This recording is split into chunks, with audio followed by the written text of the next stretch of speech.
Hey, Catherine, can you hear us? Baby. I can hear you. Can you hear me? Yeah, you sound great. Yes. Cool. Hey. All right. I love it when it's just easy like that. Let's get right into it. Here we go. Hey, welcome to another episode of the Black Guy with Tips podcast. I'm your host, Rod, joined as always by my co-host, Karen. and we are live on a lovely Sunday afternoon and after Thanksgiving, which is apparently officially the last day you can eat your leftovers according to Black Twitter. I don't make the rules. This is just what I learned. So get in there and warm those things up, everybody. Get those turkey sandwiches or whatever you got going. Get them going. And also, we're not alone. No. We have a very special guest, first time guest on the show, but somebody that I've always in my head canon wanted to get on the show. Mm-hmm. Comedian, voiceover actress, writer, producer, podcast host of Tell the Bartender, and the Struggle Bus podcast. It's Katherine Heller. What's going on, Katherine? You Googled me. Not only did I Google you, but I listened to the Struggle Bus podcast. Yes, we are fans. Yeah. That's my official introduction, though. I like to Yes. give everybody their full credits. Yes. I've been such a big fan of yours for years, and when you mentioned us on your show, I died and listened 5 times. It was amazing. Thank you. Oh man, well, I just it's cool because I always just in my mind was like, I'm gonna get Catherine on the show in my mind. Like, yes, so we had talked about it. Me and Karen would be like, yeah. I'll be like, oh yeah, I'm gonna do that right now, and then something happens, you forget or whatever. A day goes by and you're just like, piece of candy and paying attention to something else. Honestly, same. I've wanted you on my podcast, and then I fall asleep. I take a nap, and I wake up and go, "What day is it?" Right. So I hear that. We're big fans of Keith and the Girl, and we were Yes. watching silent trailers, and your team was competing against of course Keith, the ultimate in movie trailer guessing. Yeah, the final boss of the movie trailer guessing video game. And I was like, that is it, damn it. Tonight is the night. And I was like, I'm writing this email. I'm never gonna forget again. And so I'm glad you can make the show. Thank you for coming on. Well, thank you so much for having me. And also, I love how you didn't go through Keith or our Twitter DMs. You actually wrote through my my website page, which I haven't updated in years. And so I got a Squarespace message, and I was like, "Hi, my name is Rod. I am the co-host." I'm like, "No, I know. I know. We want to be official." Yeah, I think No, it was very professional.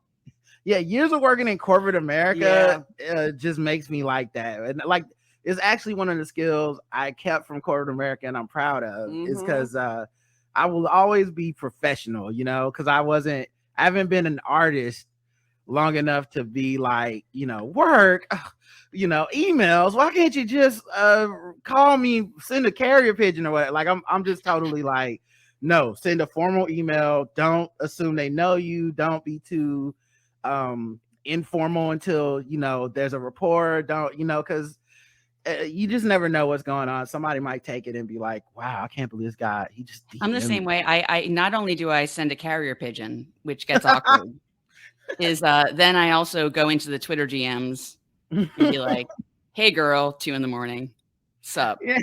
You up? Right, you up? That's how I do it. When there was a person maybe like a couple months ago where we're pretty cool on Twitter, and I just direct messaged them to be like, hey, you want to be on my podcast? And they never responded. And I was like, that's right, that's about right. That's on me. I could have found your website and sent the official thing. I'll do that next time. That's what was I thinking? I got ahead of myself. There's a guy on Facebook who keeps asking me to be on his podcast, and he only messages me like 5 a.m. going, hey, and then ... hey, and I'm just screenshotting it because I think it's hilarious. I can block him. I don't care. I think it's funny. I'm gonna use it. That's hilarious. I always send those people that act like, hey, can you just go ahead and email me? Because that's the other thing.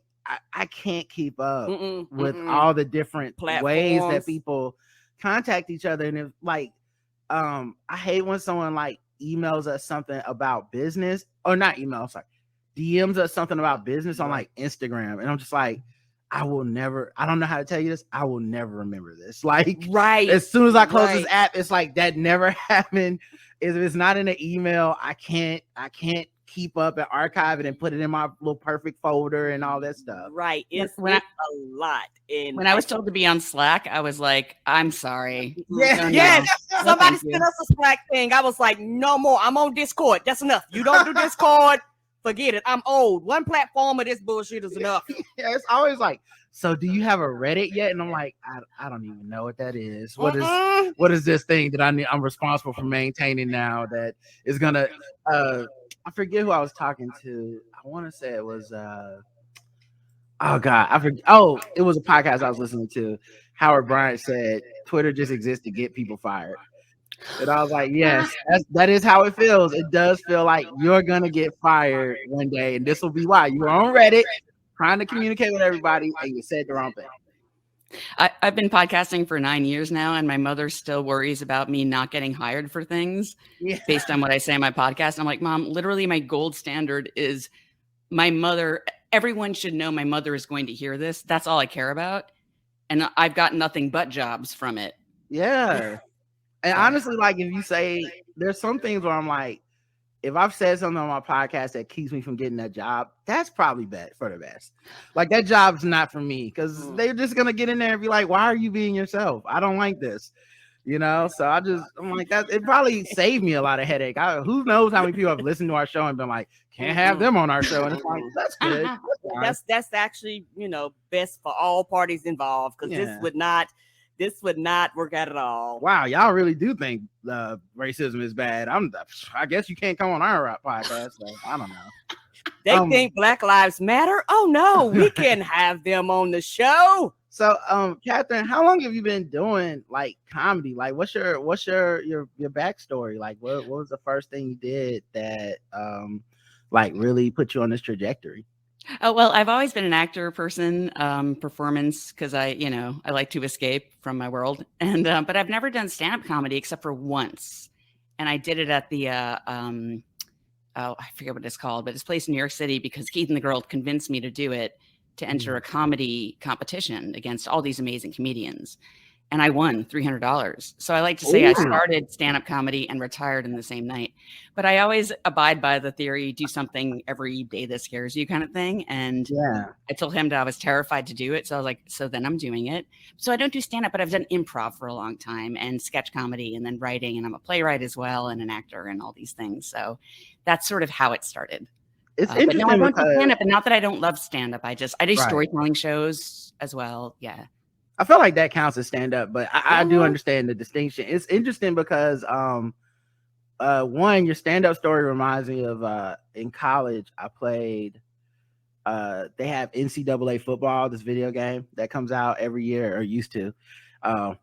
Before these college athletes started wanting to get money. It get paid and shit. I mean, back when you could just, feed back them in the day. When you could just feed them and clothe them and say that's it. And Mickey Mouse coins that can only be used at the university. Yeah, you could put them on the cover and not give them any money. That was back in the good days. But we used to play. There was this NCAA football game, and I never really played it. I wasn't that good at it. Didn't care.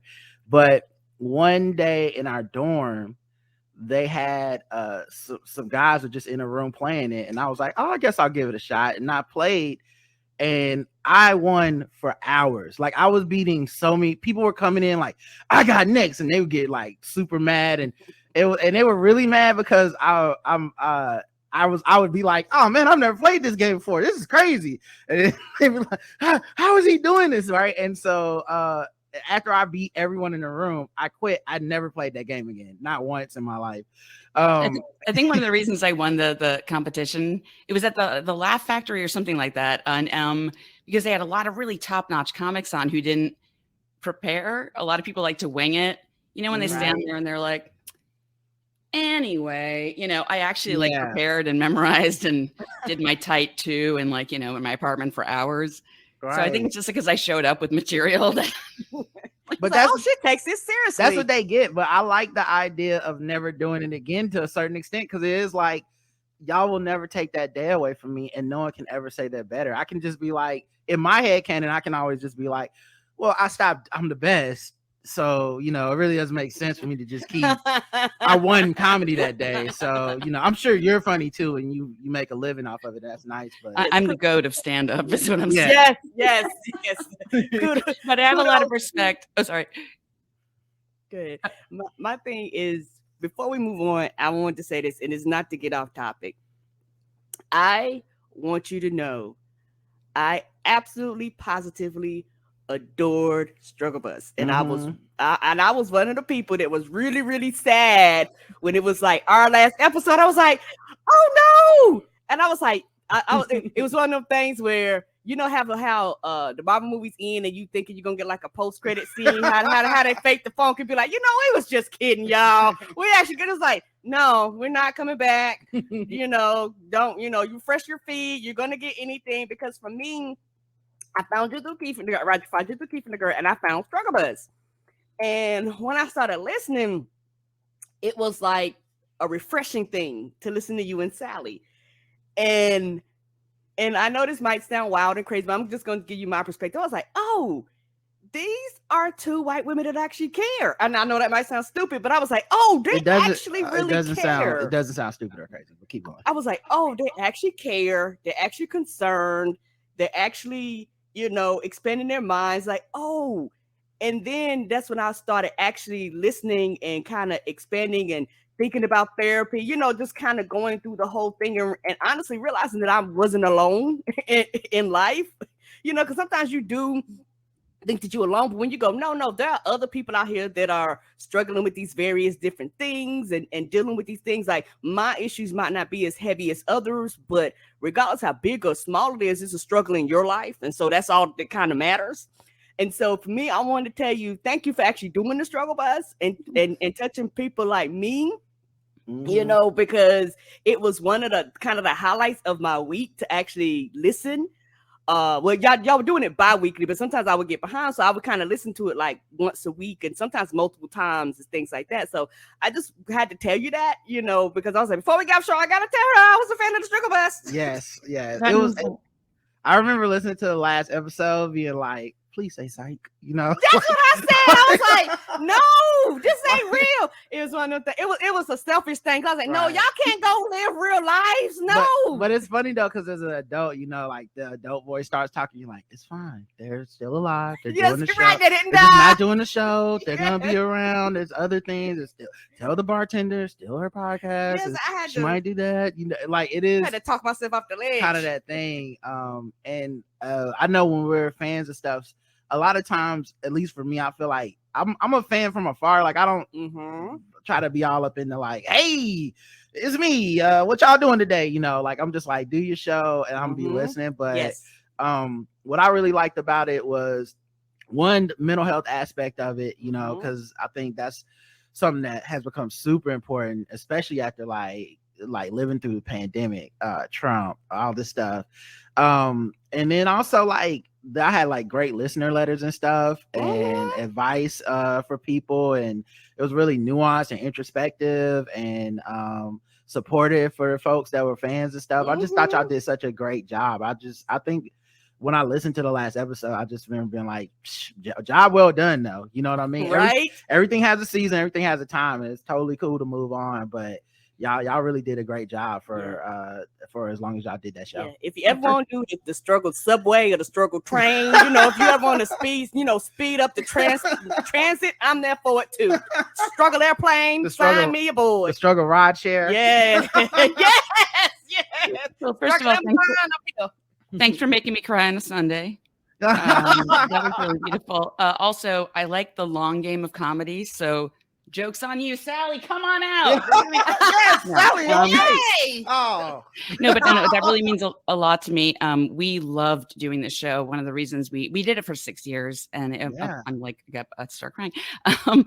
And one of the reasons we stopped this pandemic was really tough on a lot of us for a lot of reasons. And the emails we're getting were really difficult, and we're not professionals. And we were, we decided to end on a higher note. But we're still friends. We still text all the time, and it really means a lot to me that you said that. So thank you. And that's what really matters is the friendship and the texting. Because I know, like with my friend Bossy, we do recap podcasts for like TV shows. And so we loved Atlanta, This Is Us, Insecure, stuff like that. And there was a period of time where Vasi stopped enjoying This Is Us that much. And so she didn't want to review it anymore. And I was like, fine, I was always in this for the friendship. So we'll just keep texting, and everybody on the internet will be mad, but that's cool. We'll come back when we find a show that we love again. And I think that relationship is cool. And as a listener, that's really more like when y'all were just like, oh, we're not ending this because like we hate each other or something. Right. I was like, oh, cool. We didn't fall out, anything. I was like, oh, this is gonna be a happy ending because we've seen some podcasts end on very bad notes. Yeah. So you should have seen the throwdown. I drove to Philly. I can't even drive. I went out there and I just earrings off, done. No, joking. We always said we'd rather be friends than podcast hosts. Yeah, that's the most important thing. It so happens we are both, but if ever we're feeling that it's overwhelming, because it got a little overwhelming. So for our own mental health, we dipped out. But thank you so much for that. At the beginning, no problem. At the beginning of the pandemic, I remember you talked about having COVID and how long it took you to recover from it and stuff. So like, what was that experience like? Spoiler, not totally recovered. I have a long hauler stuff. It's not good. And that's why I want to thank you, actually. If this is going to be a love fest, not a comedy show, I want to thank you so much for talking. I want to thank you for talking so much about the vaccine and how important it is and how it's like, please just do it. It's not a big deal. I have people in my life that I love that will not get vaccinated, and it breaks my heart. And I have tried to have these courageous conversations, but truly, whenever you have such a huge platform talk about it, it means the world to me. So thank you for that. But yeah, anyway, long hauler, it fucking sucks. This is a virus, lives in your body for the rest of your life. Like, chicken pox, it's like shingles, herpes in your life, HIV, and it's a virus. It lives in your cells forever. And we don't know the extent of the virus at this point. So I have a few things that had happened in my body that are still happening. So it sucks, and fucking get vaccinated. Yeah. And it's so weird because I honestly, every once in a while, we'll have like a crisis of conscience. And like last night we were in the car and I was talking to Karen. I was like, should we like stop talking about it? Cause I feel like I'm repeating myself and like, maybe we're not adding anything new. And then, and one, thank you for saying that. But then two, like I'll think about it and be like, but the people that do misinformation, the people that are like, they are relentless playing it, they never take a day off. They're never just like, you know what, guys, I was thinking about it. I'm gonna stop saying it's a conspiracy about a big government. They're always like, no, despite everything that we just read in the news, let me tell you why that's not real. They don't wake up one day and be like, you know what, I am tired. I am tired of telling you the same thing I told you yesterday. Nope. They wake up, make the same bacon, egg, and cheese sandwich, bang it on the table, and be like, y'all gonna get the same thing y'all got yesterday. And love it. So I think that's the thing that gives me conviction, because I do think what we're doing is right. I don't think I'll look back at this time and be like, man, we were really wrong for hoping, like giving people correct information and trying to help them protect themselves. So, and if that's divisive, that's really more of the world's fault. That's not our fault. It shouldn't be divisive. That's like saying like, yeah, man, we come on our show, we tell people like, practice safe sex. And people are like, that's very divisive, Rod. Politically, I'm going to stop listening. Safe sex, I don't think so. That's, you didn't have to pick a side between sex, okay? Like it shouldn't be, getting vaccinated has never been that. Right. And the thing is, for a lot of people, they are actually learning the Greek alphabet for the first time because they're going through like every letter. Oh my God. I didn't even know some of these. I wasn't Greek, y'all, so I didn't know some of these letters exist. So I'm like, okay, I guess by the time this ends, I'm going to know the whole alphabet. I don't know how many letters, but I'm getting ready to learn them all. I'll try to get the closest I've been to a sorority in my life. I'm like, I'm alpha. That's what's gonna happen is when people start like years from now after everyone's gotten it, because these motherfuckers won't stop, like just get vaccinated or wear a mask. Eventually we're just gonna be like, so what? When did you get into the coronavirus? Like, oh no, I'm Delta, so I'm old school. What are you? Yeah. They're gonna what are you, Omicron?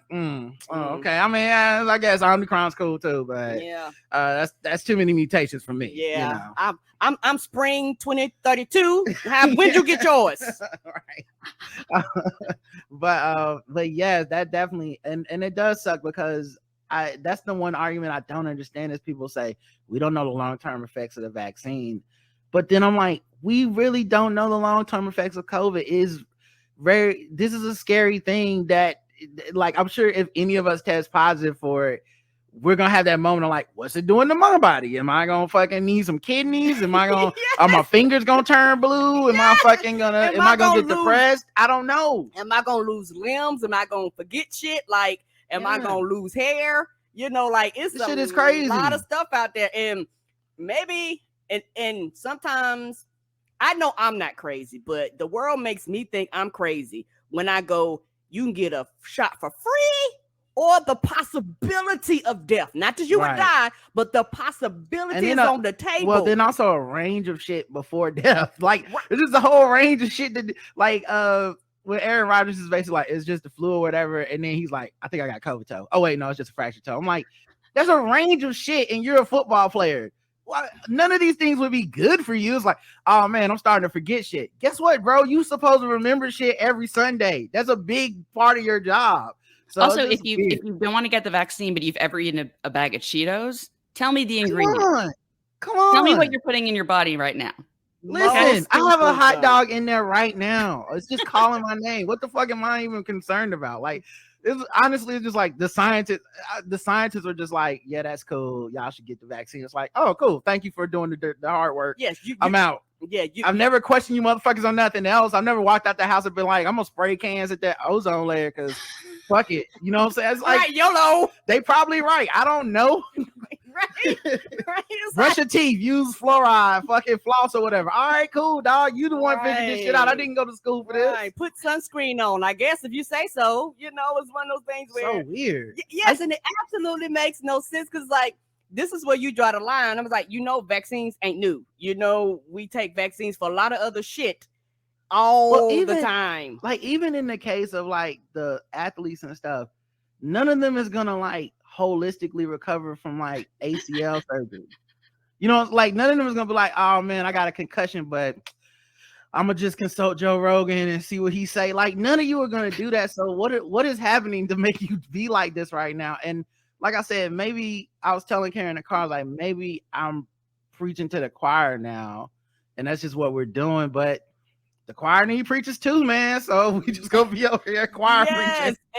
And the thing is, I'm glad that we are just as relentless because we do have listeners that call in and be like, hey, you've encouraged me to continue to talk to my family members. I've given this to family members and they've thought about it. You've encouraged me to get it. You've encouraged my wife to get it, my cousin. And the thing is, if one person decides to get the shot, to me, it is job well done because that's one less person that I have to kind of worry about dying from this or getting all these symptoms, that come up. And then when you look at how it's ravaging Black and brown and LGBTQ people, you go, oh, it's ravaging the group we are talking to is the group that is affecting the most out of everybody else. And so it's one of those other than Republicans, but go ahead. I feel like this. Every group, of all the groups, except the people that are like, I'm just not getting vaccinated. And I don't give a damn. And you know what? The thing is, it's taking them out too. I know. Yeah, that's what I'm saying. And the funny part about it is like, y'all need these people to vote y'all in to win, but it's actually taking out the populace. Is actually going to vote for you. And I think a lot of them didn't think it was going to go out to what they consider middle America. And then it started sweeping through there. And they was like, oh, no. All right, y'all, put on your mask. We can't lose Iowa and Ohio and all these places in the middle of these square states. We can't lose these people. But you have told them this. And so what will make you think they would change their minds all of a sudden? Mm-hmm. And so now they're in the catch-22 where their populace is dying, but they won't believe you when you be like, hey guys, get this shot. And I think in my mind, the thing about the people that are telling you not to get the shot were the first people in line to get the shot. Like y'all got the shot before the general public got the shots. Yeah. Senators, governors, congressmen, y'all got it before anybody else got it. People that work at Fox News and shit, they had to get it. Right. So and they're on TV literally telling you, I don't trust this vaccine and I don't blame you, conspiracy theory, this, that, and the other. They're vaccinated. They cannot come to their building unless they're vaccinated or they have to get some type of exemption. And the motherfuckers got vaccinated and they're getting big checks to do this. So it's really disgusting what they're doing. Catherine, let me ask you this though. That's our coronavirus ain't shit segment. Yeah. How was your holiday? Did you do anything for your holiday? Did you just chill? Like, what'd you do? Well, my family's in New York. I'm from New York originally, so I just had to take a subway, which is garbage, by the way, these days, because people are not wearing masks and they're all visiting. And it's so funny. The cops, De Blasio, our current mayor, were sending cops because of turnstile jumpers and sending like 20 people at a time, be like, you jumped the turnstile. But it's so weird when all of a sudden there's a mask mandate on the subway, no cops to be found to give out tickets. Right. It's so strange. I wonder why. Anywho, yeah, I went to Manhattan for a hot second. The last Thanksgiving was over Zoom. We're originally from the Bronx. My mom now lives in Manhattan, and we just had a little dinner and went home. But we're all boosted, including my nephew. So that is cool. Like, we had our get together with our family. Got to see my niece for the first time in almost 2 years. And got to hang out with my mom and dad and stuff. And it was just a small get together. But I was thinking, like, it's sad because you can be lucky. Like, we're lucky to have a family that's like, oh yeah, get the vaccine, get the booster. Have to fight them. We didn't have to whatever. Argue with nobody. Everybody was like, yeah, I'm getting. They was like, when can I get my booster? Everybody was signing up, like, and if they say get another booster in 6 months to a year, you gonna shoot me up again. Yeah, and so that there's a level of privilege or luck in that, because I'm sure there's some people that either didn't get to see their family because of differing vaccine stuff, or people that like went and then you're just like, I hope I didn't kill nobody, like, I got off the plane, but I know Uncle Jeffro don't like, he don't want to get vaccinated, so hopefully I didn't just pass him some shit. And you may have had family members, all jokes aside, it was like, I refuse to go. Like, some people are like, y'all act the fool last year, I'm not going. Y'all act the fool this year, you won't get the shots, you won't see me. So some people are actually have to make the decision of, I can't see you. Yeah. Like, because I care so much about your stupid ass, I can't see you. You're being stupid. And so I'm actually the adult in the room. So I'm opting not to see you. Yeah. There was a total of, sorry, go on. No, go ahead. You got it. I said there was a total of 4 of us at Thanksgiving. My mom, my sister, my nephew, and me. That's it. Yeah. And there is somebody I will not see in my family because she's not vaccinated. And I don't want to give it to her. I don't want her to die. That's just so weird that I don't think they understand, because I think in their mind we're the jerks, but it's like, honest to God, I couldn't live with, yeah, man, my aunt's dead because I knew she wasn't vaccinated, but she wanted to hang out and she said she didn't care, so I'll be at her funeral next week. Like, get the fuck out of here, dude. I'm not doing that, and you're just gonna have to, either this shit gonna have to go away, you're gonna get vaccinated, or we just not gonna hang out, and that's just gonna have to be okay. Yes, and also before you move on, the worst part about it is that they've been having news articles and things coming out, and they talk to people who have had like these outbreaks in like groups and families and stuff, and they tell them, they were like, hey, you do know that you may have been a contributor to it, and they are in denial. Like, some people are in denial. They're like, no, wouldn't mean she caught it for something else. She was like, I think you have to be, almost. I don't think your brain is gonna be capable of, like, I have a person that's a friend on just like Facebook, not a friend. And the whole we all have them. Come on, we know. It's not our fault Facebook makes us call each other friends. Right? They need to use something else. There should be levels to that shit, like acquaintance, fan, whatever. Anyway, so this person, she was just always out, and like in one of the states that was one of the like almost pro-COVID states. I don't even know. Like, yes, like I think it was, COVID on. Yeah, I think it was like Texas or Florida, where it's just like, you're like, mask, take your mask off, that kind of shit. And so it don't make sense. And I just remember the whole pandemic, she was just out and about and doing shit, and out and about and doing shit. And I just saw recently she had a family member that died, and I was just like, man, do you wonder like how, because now everybody dies. I'm like, COVID, it don't matter. They're like, he was hit by a bus of COVID. But COVID was the driver. Yeah, nobody can just die anymore. So I'm like, how are you gonna deal with that if you feel any way about it, and it's funny because it takes weeks sometimes for people to pass from that shit, but you get sick early. And you can go back and watch the timeline of the people, and the people will be like, hey, I'm staying inside. It's crazy these days. Or I'm like, now it's crazy. What happened to make it so crazy these days? And right now, 2 weeks later, it's like, and now my grandmama died or something. I'm like, I hope we have a new show, The Struggle COVID Bus, right? Yeah, the struggle. I mean, we could talk about this all day. Also, I'm collecting all my rapid tests. I know that listeners can't see this, but I have about 20 rapid. That's a lot of them. Twice a week. Yes. So, but also tell us this. What was the start of Tell the Bartender, and then what was the start of the Struggle Bus, like, respectively? Oh yeah. Okay. So, I'm an actor, and when I'm not working, I do storytelling shows. I'm in between shows, right? And podcasting 9 years ago, I heard, was a thing. So I have voiceover equipment because I'm a voiceover artist, and I was like, I'll do the podcasting. And I'm doing air quotes. And I just started doing it, and I had no idea what I was doing. And I thought, a storytelling show. I like hearing stories. I used to bartend, and I found that regular people have the most amazing stories. Like there was one really boring customer who I thought was boring, and I was like making it my challenge of like, what is interesting about this person? She's like, well, my father invented pop rocks. And I was like, here we go. And realized they have the most amazing stories. So, I just started doing it just for funsies and learned how to, this is 9 years ago. And I got help from Keith and the girl and our friends, John and Molly Neffel, who do Radio Dispatch. And they were like, here's how to podcast. Here's a mic. Just do your thing. Here's Libsyn, whatever. And that's how it started. And then Struggle Bus, Sally and I were sitting around hanging out at a movie theater, and we were just having a blast. And we were like, let's start a podcast out of nowhere. We did not expect to get any listeners. We just enjoyed talking to each other. We're like, how about an advice show? All right. And then it just exploded. That is one of the best feelings, is that, man, we have a rapport. Let's just go talk and record it. And then, because it doesn't really feel like work, like when me and Karen talk, it doesn't really feel like work, even though obviously it is.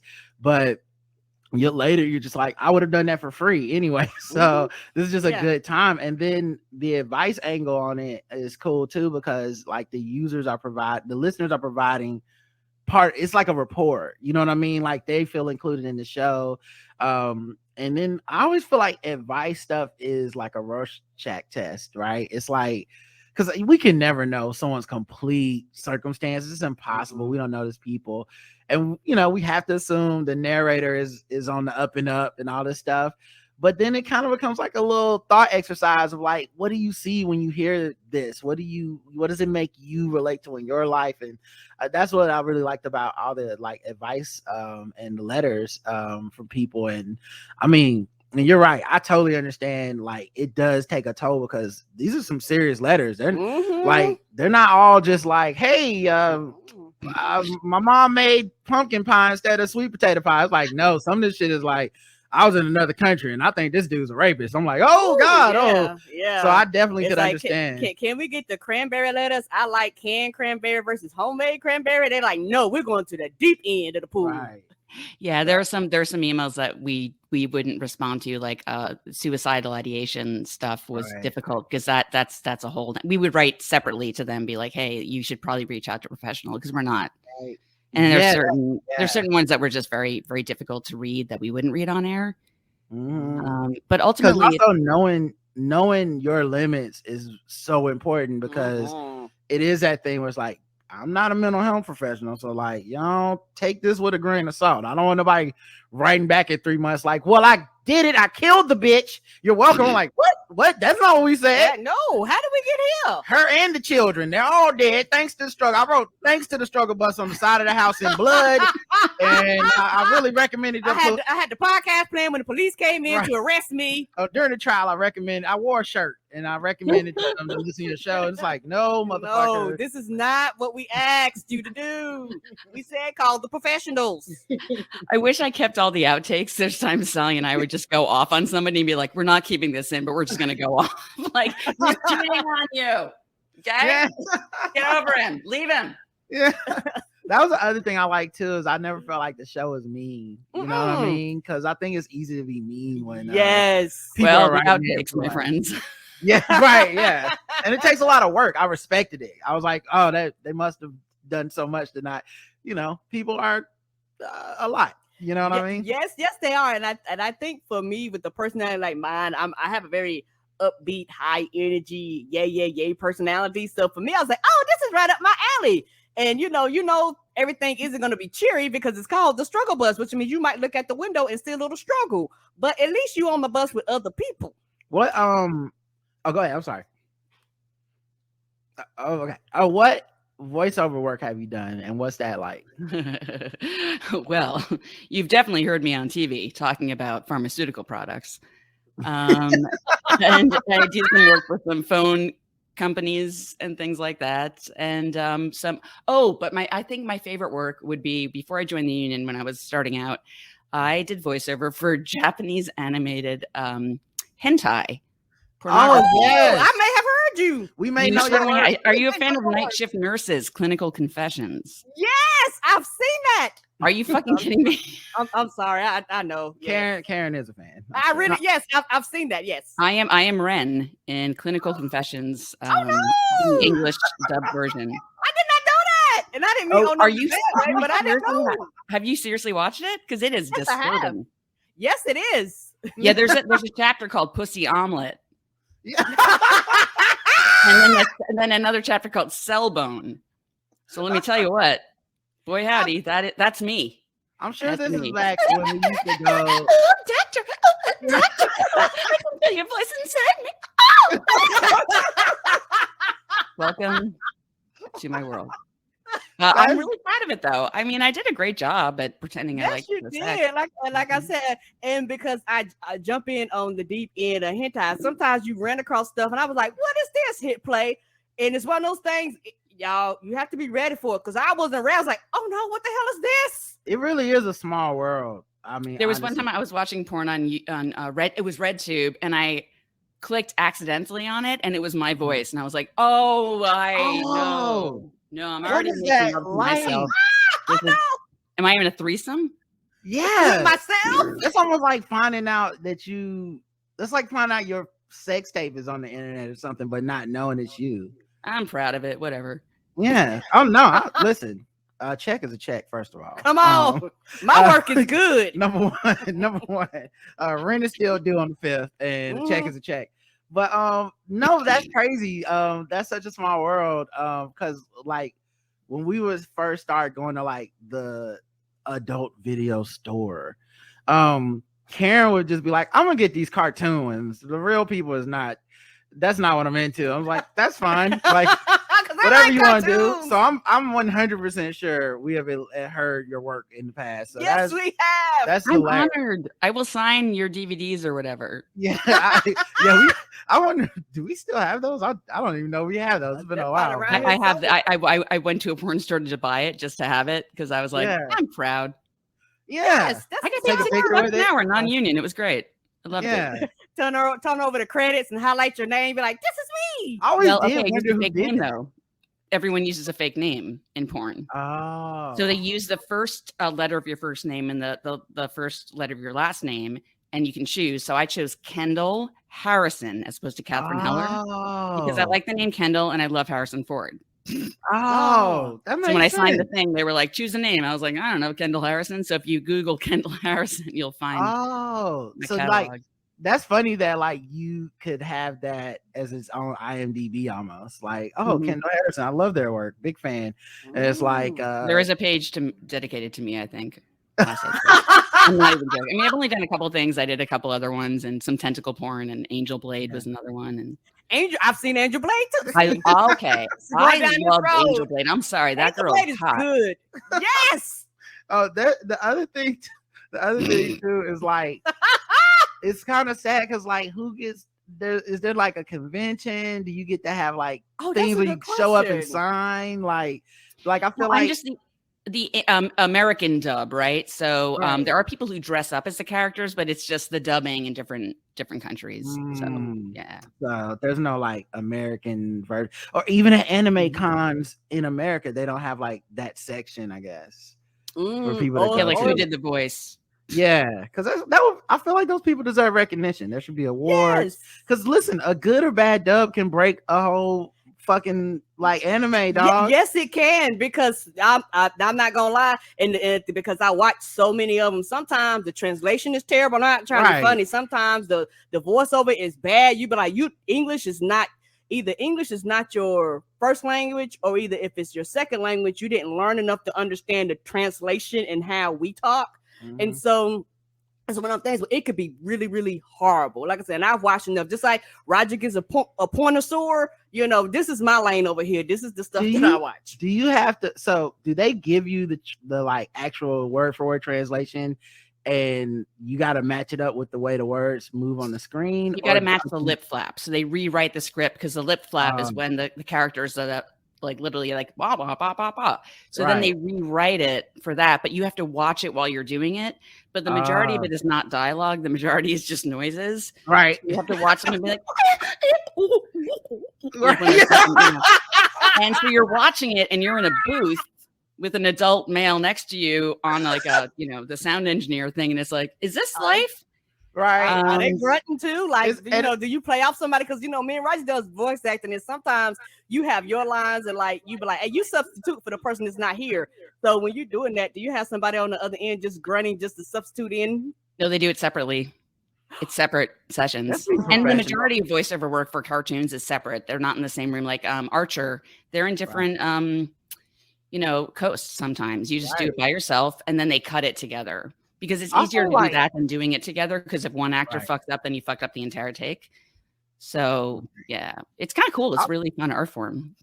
Also, for like the studio, the sound engineer guy, it's probably not his dream either. You're probably both in there like feeling awkward, or it's like I don't want to say or do anything creepy. This is just work. I got four more of these today. Yeah.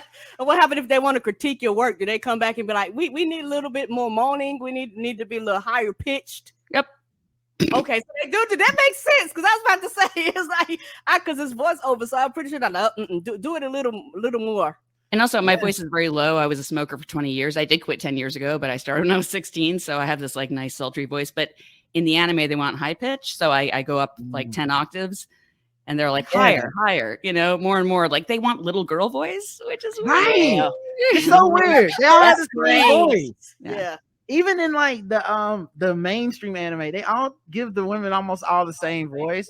And just like recently, maybe the last 5 years, you start seeing like the more quote unquote butch character women, where it's like they have a deeper voice, but it's almost always that same like voice. Yep. I was also taught to when somebody opens their eyes when they're shocked, be like, oh, yeah, like that's the standard, right? So when you watch it again, just check for that, because every director's like, everyone loves this. Oh, yeah. I when we watch anime on the couch, I do that. Like whenever they're, because they always do the reaction shot, like someone says something and then repeating someone's name, where it's just like. Yes! It's like Inuyasha, and it's like Kagome, Inuyasha, Kagome, over and over. Yes, I'm like, there's no fucking way that's the dialogue in Japanese. Because no one needs to say each other's name 10 times in a row. It's just Americans being like, just say his name. Say his name 45 times. Yeah, the majority of my remembered, lines were doctor. Right. Like we get it. He's a doctor. Right. Move on. Like mix it up a bit. I mean, tell us what kind of doctor, ma'am. Obviously a gynecologist, Yeah, I mean, come on, Karen. They're night nurses. They know what's up. So anyway, about my voiceover work. Yeah, I also do pharma. Anyway. Yeah. And then for the like pharma stuff, is it like, so obviously you're doing I'm assuming the happy parts, or not, the like, hey, it cures everything, you're gonna be great, it's gonna be fine.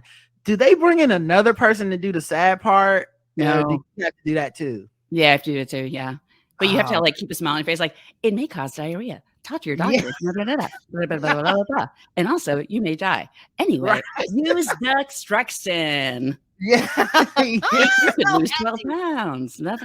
Like the ads are so. I mean, obviously it's good for transparency, but the ads are so weird now because before they made all those laws about how transparent you had to be, back when we were younger, it felt like the ad would only just say the good parts, and then they bring in a real deep voice guy at the very end to be like, may cause death. I mean, it'd be real low too. It's like you almost have to like listen real hard to say that. No, now you have to be crystal clear. You can't be fooling people, and you have to speak for the whole last 60 seconds. Got to be you telling them everything wrong. That was the thing I was gonna say is the time allotment. It used to be like 45 to 50 seconds of like, this is great. And then like 5 to 10 very fast seconds of just like, hey man, it might make you fucking die. I don't know, man. Yes, you have to do it very fast. Very fast. Yeah.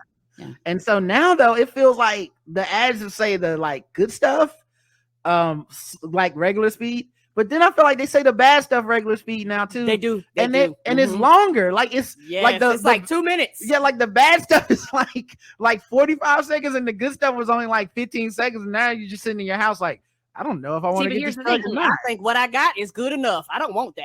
If you watch the commercial though, that's when they pull the dog out, right?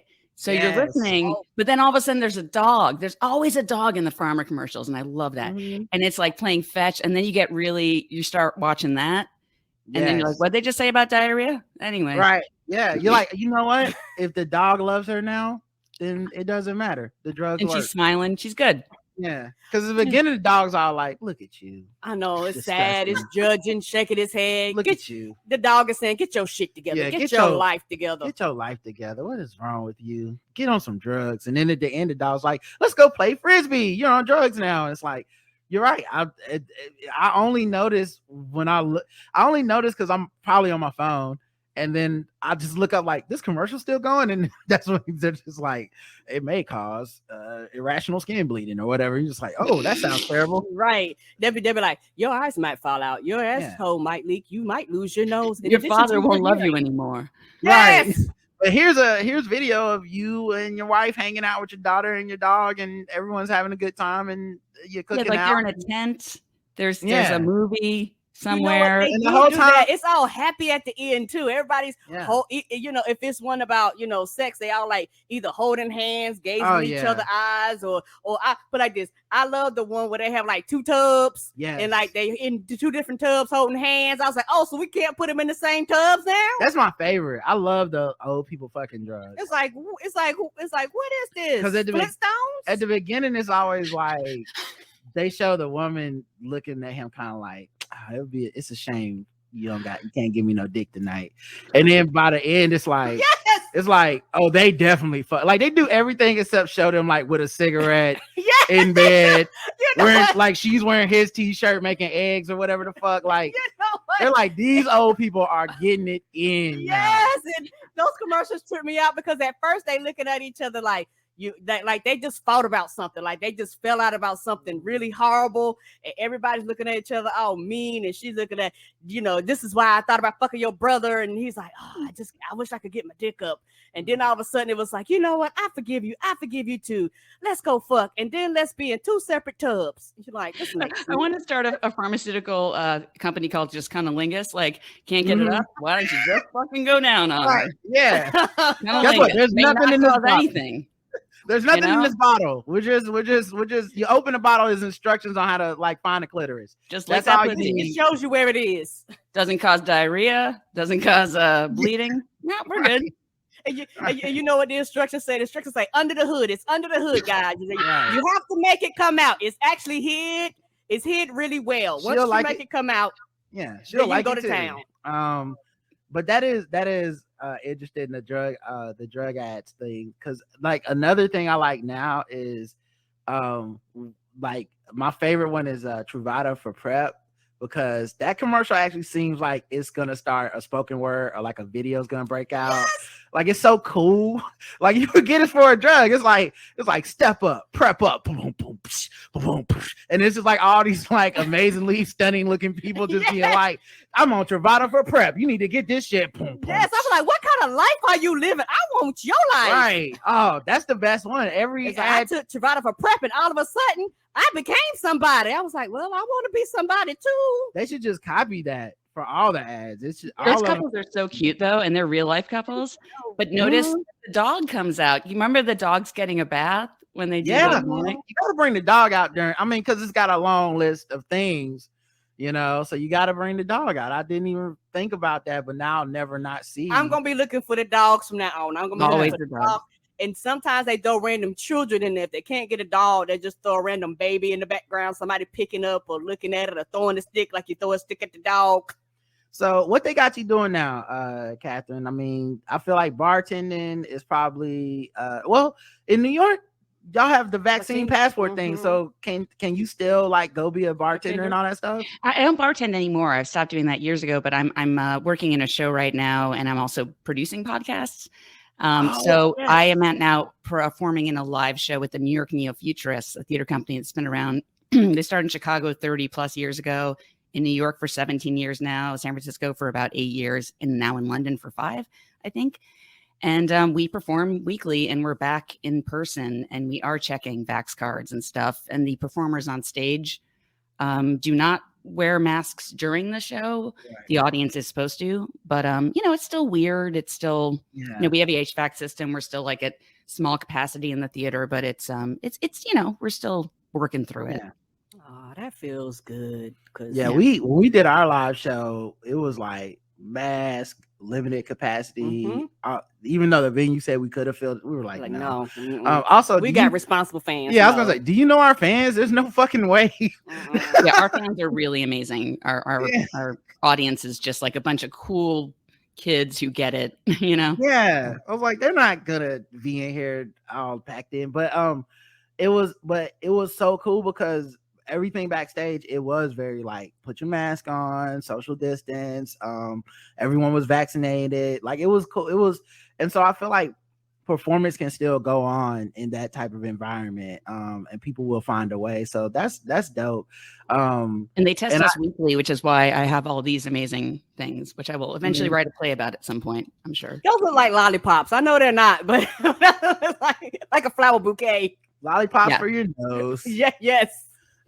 Yeah, but it's cool. They're so, the theater company I'm with is so supportive and wonderful. And if at any point we're uncomfortable with anything, we don't have to perform. We can dip out.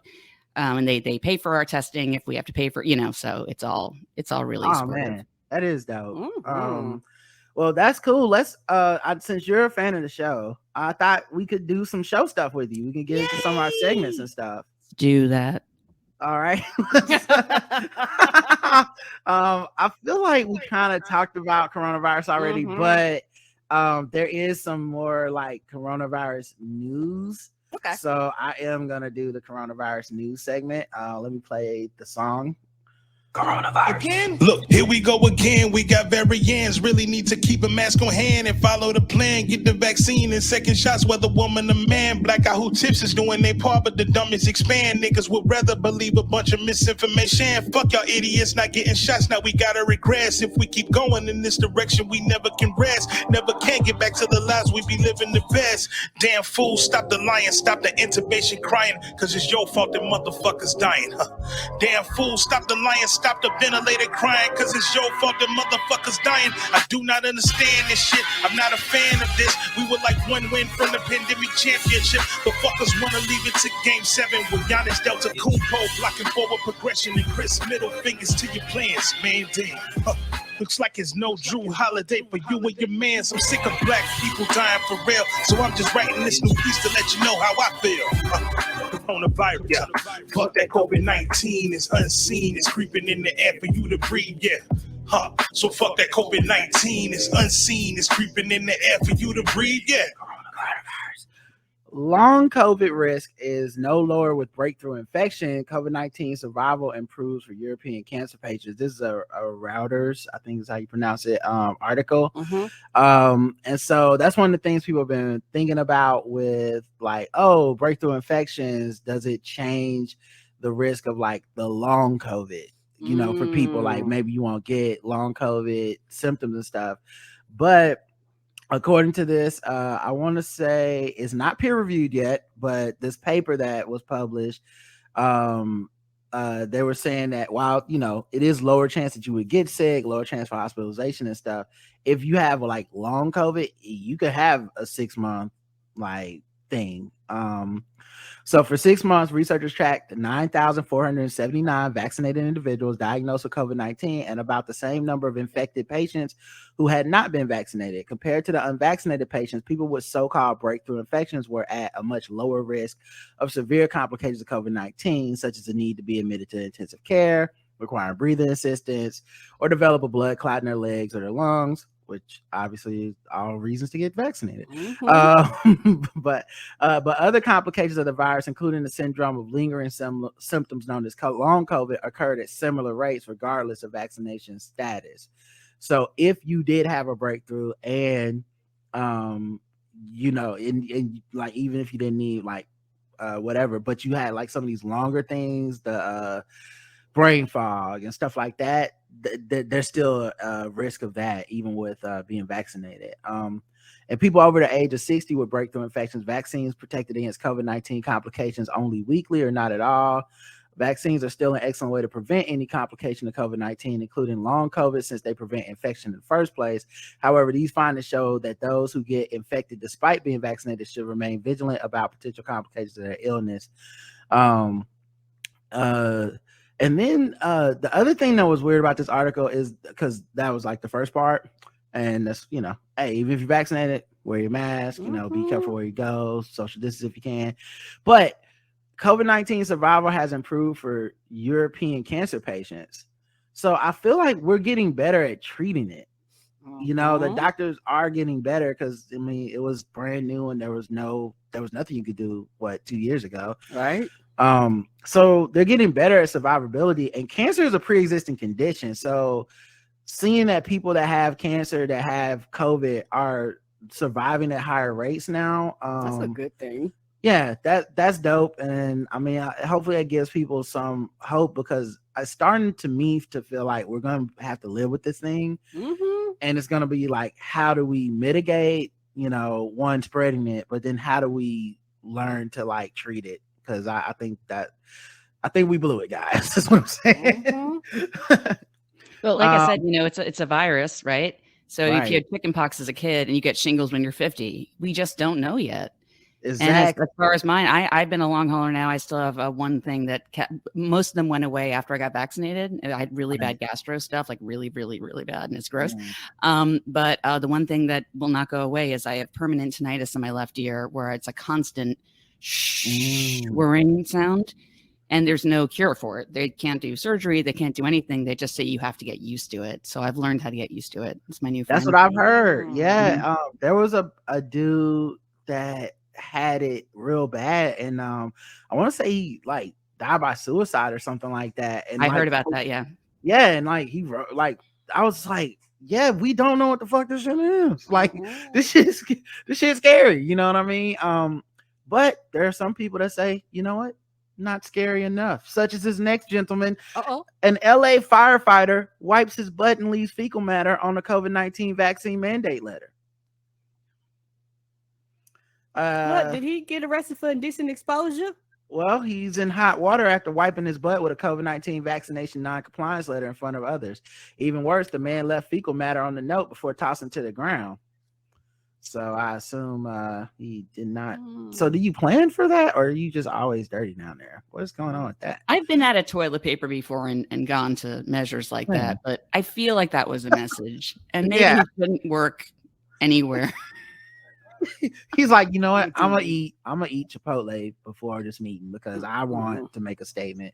Did we fire you on the spot? I don't get this. I went and ordered 12 big beef Mexi melts, and I got something to say tonight. So, and you know what? He took show your ass literally. When people go like, I'm gonna show my ass, he was like, no, you understand? I am really gonna show you my whole ass. He's like, oh, you meant that. I was just talking about somebody acting a fool, but this is not what I wanted. The incident occurred November 18th at Fire Station 69. Nice. What a name! Sorry, I had to go there. 69. Yes. Got one through. In Pacific California. Let's let Karen get it out, everybody. Yes, I am 12. Fire Station 69. Fire Station 69 feels like it could be the name of a movie that is like those old school movies like that they don't make anymore, like Porky's or Super Troopers. Yeah. Fire Station 69 could be the title of the next one of those. I will do the voiceover for it. Yeah. Yes. In a world. Officer. Right. Fire Station double penetration. Right. Night nurses and fire. Fire Station 69.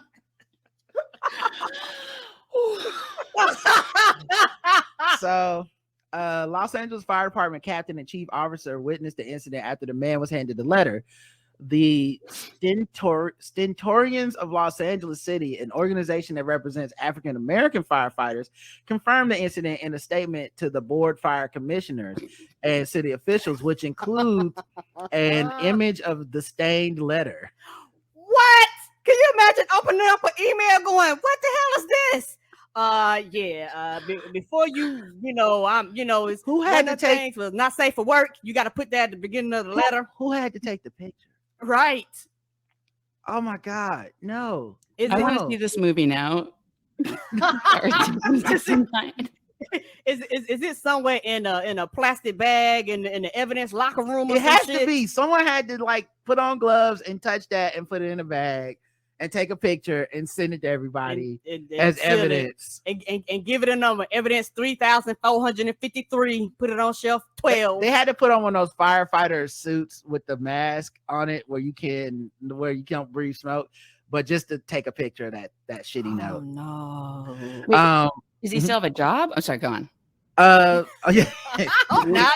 They call the incident a horrific display of unprofessionalism. No, just call it what it is, a shitty situation.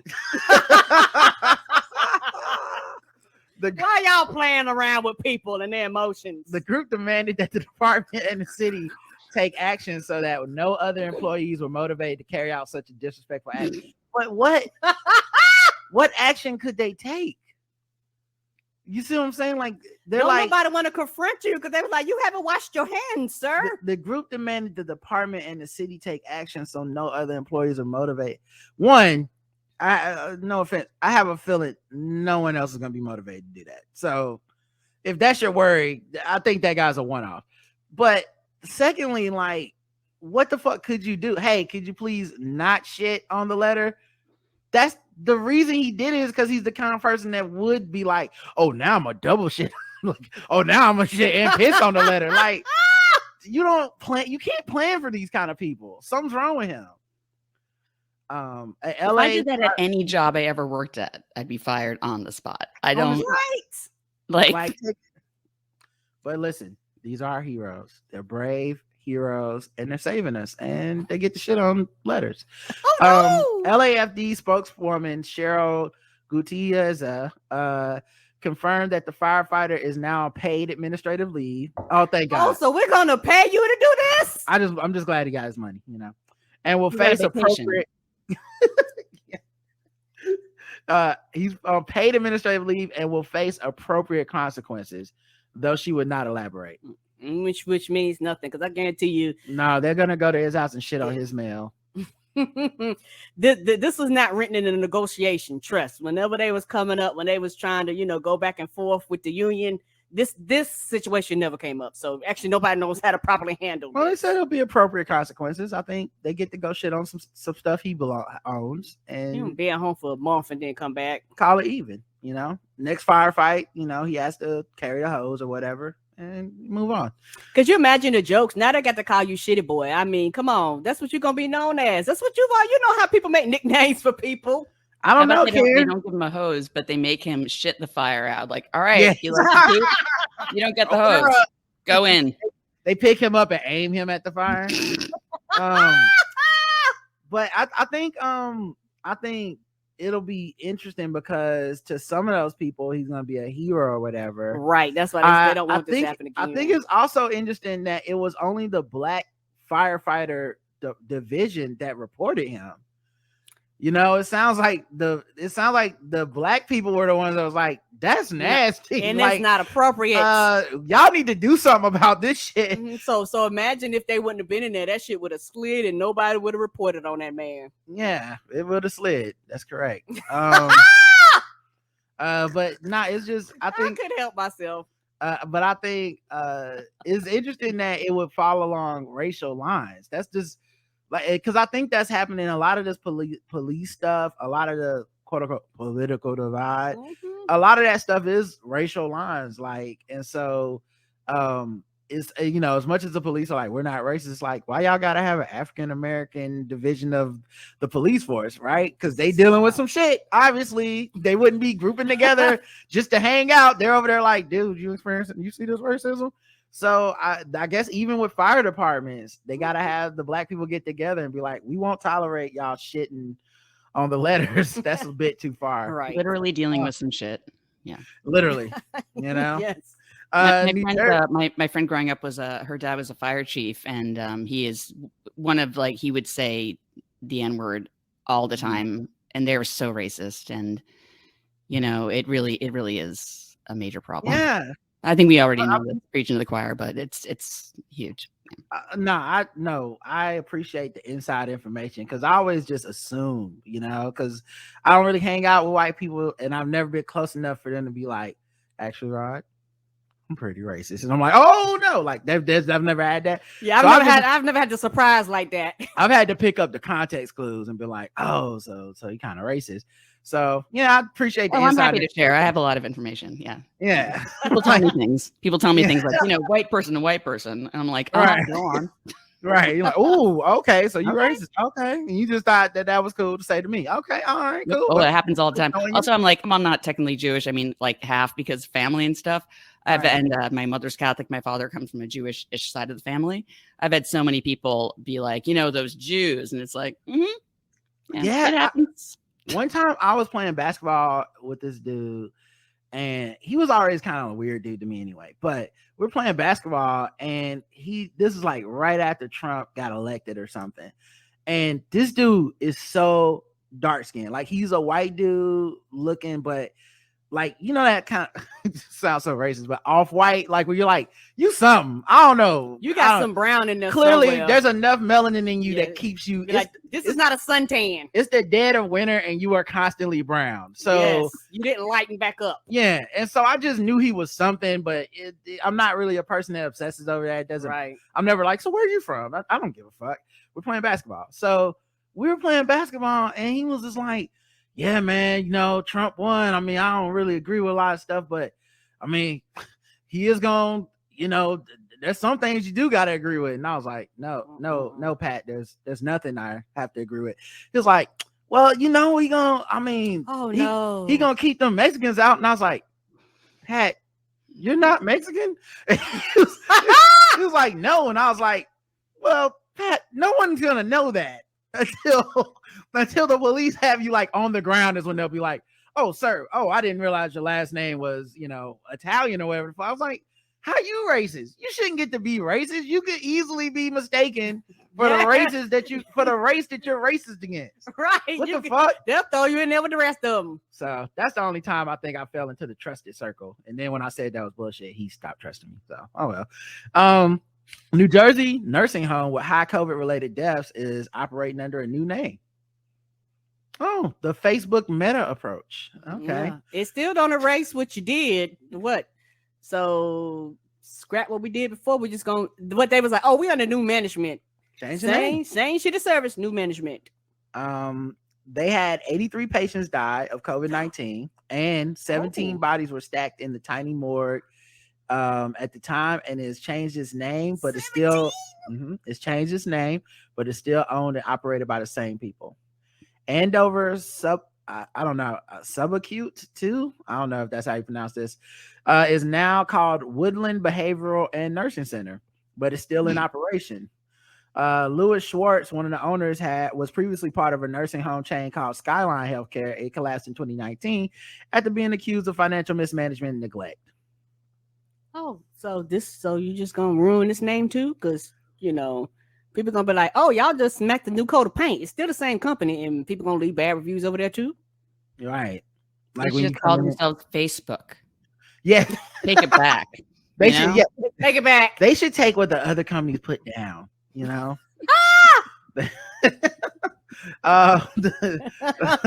We're Enron now. Enron nursing home. The individuals that ran Skyline should not ever be in charge of nursing home again, and yet they are, said David Grabowski, a professor of healthcare policy at Harvard Medical School. Different names, same practices, he said. Yeah, that's so weird that they just get to do that. Mm-hmm. How? I don't know. I mean, I guess it's not right. Yeah, New Jersey. Yeah, I remember the story that when they found 17 bodies in one morgue. It's like, are you? Why? Yeah, I remember when that came out. It was really disturbing. It was like, who does that? Can they just be like, my bad? Yeah. I mean, I'm pretty sure they're being sued. Like, I would sue you. Yeah, like who's the person that like? Is there somebody where they're like, yeah, my grandma was in the old home, but nah, that was subacute too. This is Woodland. So you thinking about same building, same address, same room. But you thinking about the one where they fucked up and all the people died. I'm talking about the new one. Mm-mm. You know what? I wonder how they found out. I wonder if somebody came looking for their family member and they kept giving them run around. Somebody's like, "Hey, I've been checking on my family member. I can't never see the body." Like, I guarantee that's what happened. People's like, "Hey, I know my grandma in here and they won't let me see her. Something wrong." And so they locked down those things. I don't know if you remember back then, they locked that all down. The nursing homes were the first thing to get locked down in all these states. So, and it was the place where people were dying the most. So I don't even think it was like a mystery. You know what I mean? Like a runner. I think it was just like, yeah, they dead. That's like, your person is in here because you can't come in and see them. Remember, at the time, it was like, this is the one place that's locked down. And before vaccines, a lot of times the nurse practitioners were the ones bringing it in. So it was just like a tinderbox for just, it was terrible. Okay, that makes sense. So I could understand, hey, that's going to happen. Some of these nursing homes, even if you were careful, it's really out of your control. There were times we didn't know enough about it and we were treating it like the flu, like don't touch anything. But you set the record. You probably don't get to just be back in business. It's like, wouldn't you want these bodies off your property? Like, that's the part I don't get. Well, those bodies are gone now. They just changed the name. At the time that was happening, there weren't even places to put bodies. Right. Hospitals had it was terrible. And I think it's interesting that they were so prolifically bad and just think a name change. It was like, you broke the record. They was like, whoa. You know what we got guys do? Just keep the same team. Let's just change the name. Right. You think they just finally Googled themselves and were like, aw. Yeah. Oh no. There's a lot of bad Yelp reviews. A lot of 1 stars. Oh, we gotta change the name. We gotta clean this up. And the last news, which is the biggest news, and it's early on this, so I want everybody to take a deep breath. Okay. We're all prone to panic right now, but I think it's good to take a deep breath and relax, because you've been stretch a little bit. If you've been doom scrolling, you've probably already seen this news. And if you've been reading threads by people you're probably like, why aren't I dead already? But the U.S. announces a new travel ban because there's a new COVID variant called the Omicron variant, which, of course, sounds like a transformer, but also for Futurama fans, which I don't know how many there are, but Omicronians. That was like an alien race. It was. So, as one of the people that watches Futurama on repeat, finally, this knowledge is worth something. But yeah, so there's this version that was found in South Africa. People are calling it the South African brand, like it's the origin there. But they was like, every person has informed everybody on social media with the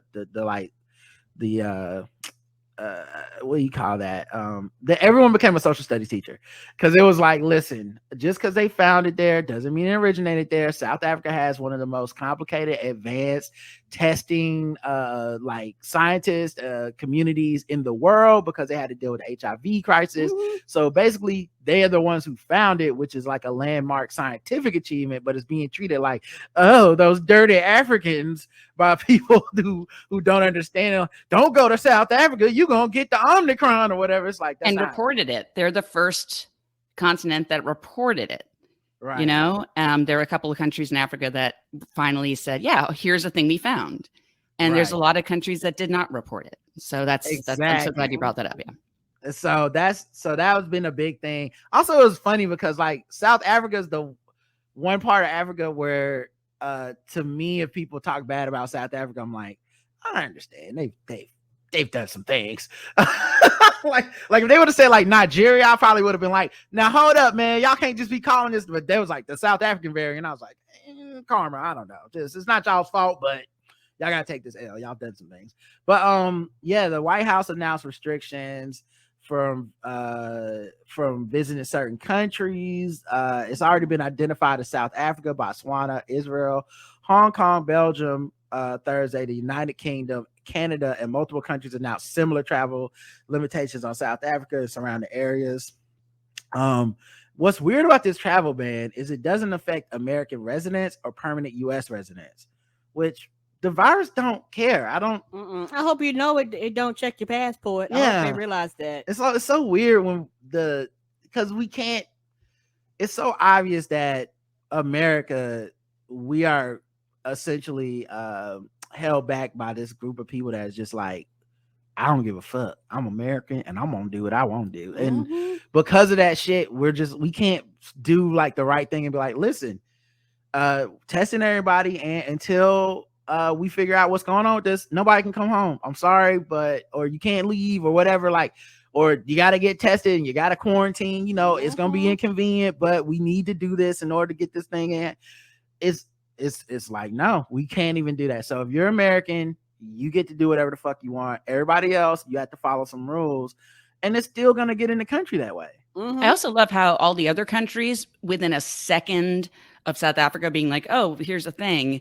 They're like, oh, fetch me my clutching pearls and my fainting pouch. We have it too. It's like, oh, cool. Where were you? Right. And I was hearing the news this morning that like it makes countries not want to report it because then it looks like, oh, you're this variant, you're this country variant. Whereas South Africa was like, we just did the right thing. And not like 2 seconds later, Europe is like, it's here too. Yeah, it's all about, you know that. It's like it's all about branding or something. You know what I mean? Like the brand of America. We don't have those weird, crazy viruses like these other countries, or here in Canada, we would never have. And it's like, guys, there's a new variant in South Africa. Well, actually, we have it too. Okay, it's basically herpes. Everybody in the world has it. We just no one likes to talk about it, but now that you've said it, we all got it. Okay. Yeah, and the worst part about it, we might actually have all these variations, but we don't actually do the testing like we should to actually trace this. So yeah, but don't panic yet, guys. We really don't know shit about this. We just know that it has, I want to say it has more mutations than any other variant so far. We do not know if it's more contagious, if it's more deadly, if it can get around vaccines. We literally don't. Everybody calm down. We've gone through this a few times now. Breathe with the mask on. Breathe and just relax, and we'll find out more. And we'll cover it on the show because I think I'm so tired of it. I don't know, but on social media when this happens, the doom and gloom is just like, so heavy. Like it was like I saw people being like, and this is why you shouldn't give out boosters because I was like, argument could also be this is why you should give out boosters if you have them. Like this, you can make the other argument too, which is like this. I mean, obviously there's a bunch of reasons why it's not even really about boosters. It's about all this corporate like trademark shit that they won't let other countries and people just like, that's some bullshit. I don't know why you can't just bootleg the vaccine. I mean, look, far be it from me, I'm not a scientist, I don't know shit about it, but It just seemed like country laws. Yeah, it just seemed like somebody should be able to, like, I don't know, take a squirt of that shit and then be like, oh, this ain't nothing but got some paprika in it, and just fucking like backwards do the recipe and just steal it. You know, Yeah, I feel like if you stole the vaccine recipe and gave it to all of Africa, yeah, sue me. You know, see you in court. I'll save the world, motherfucker. Okay. Well, the fact that we still don't know what's in Coca-Cola, they kept that a secret for so long. Yeah. You know, that's weird. But also, let's remind ourselves that the Delta variant, which we do know more about, is still out there and is very deadly. So, like, let's be scared of the actual, there's a great saying, don't be scared of the wolf in the woods, be scared of the wolf at your door. So we already know that's there. And right? you know, So the wolf in the woods, we don't know yet. Sure, fine. It might find our door. Delta's here. Yes. And what else is weird about it is when these variants come out, this is when people go get vaccinated, which is so, I mean, thank God, but man, you was really holding out, huh? Like, that's what happened with Delta. Like, people were like, the Delta variant exists. Everybody's like, I don't give a fuck, whatever. Then it was like, them numbers starting to go up. And then it was like, I'm gonna go ahead and get vaccinated. They said that's why some of the numbers went up, because a lot of people was like, oh, people are actually dying from this, because so weird. Why are you waiting to the last second? Why would you procrastinate on this? People are selfish and self-centered. Yeah. And in America, I'll no jokes aside, it's a lot of people that have died, 700,000. Okay, plus the ones that they've counted. But you still have a lot of our populace who has not been directly impacted, which means them themselves, none of their immediate family has caught it. So as far as they're concerned, it doesn't matter. All right, let's get to some other news, y'all. We've done coronavirus. A group of thieves stole hammers, crowbars, and other tools from California Home Depot. Oh. Yeah. Like, what is going on with the why are you sticking up Home Depot? 10 people just went in and started stealing shit on Friday night. I remember when flash mobs used to be like, let's go to this town square and we would dance together. What the fuck happened to flash mobs? They brought them back and now they just stealing shit. What is up with this? They did this at the mall and shit like that. Like, why are you doing this? So now when I go to Home Depot, I gotta act like go through TSA now and shit, because they like one person in at a time, because y'all want to go flash mob and all I want to do is get a hammer and get out. They stole hammers, sledgehammers, crowbars, and other tools. Then they ran out of the store, got into their getaway car that was parked outside. 10 people got into their getaway car. Was this a fucking clown robbery? How is that even possible? There must have been multiple cars or something. Had to. Did they take all the tags off? I mean, because people gonna find y'all. 18 people, we talked about that. The 18 people broke into Nordstrom, at least 18 in Los Angeles on Monday. San Francisco and Chicago have had similar crimes. I don't know. Yeah, it's very frustrating. And we might talk about this. All you're gonna do is now you're gonna have an oversaturation of police, and so now you're gonna have people just minding their business, and all of a sudden everybody's gonna fit the description, and you're like, oh shit, I just want to shop. Right. I just want some lush for my face. I didn't know I was going to get you too, officer. Well, in addition to that, authorities are also looking for drivers who picked up cash on the California highway. Oh, because it was I don't know who this white girl was, but some white girl decided to turn the camera and show everybody picking up cash. It was like, why are you doing this, ma'am?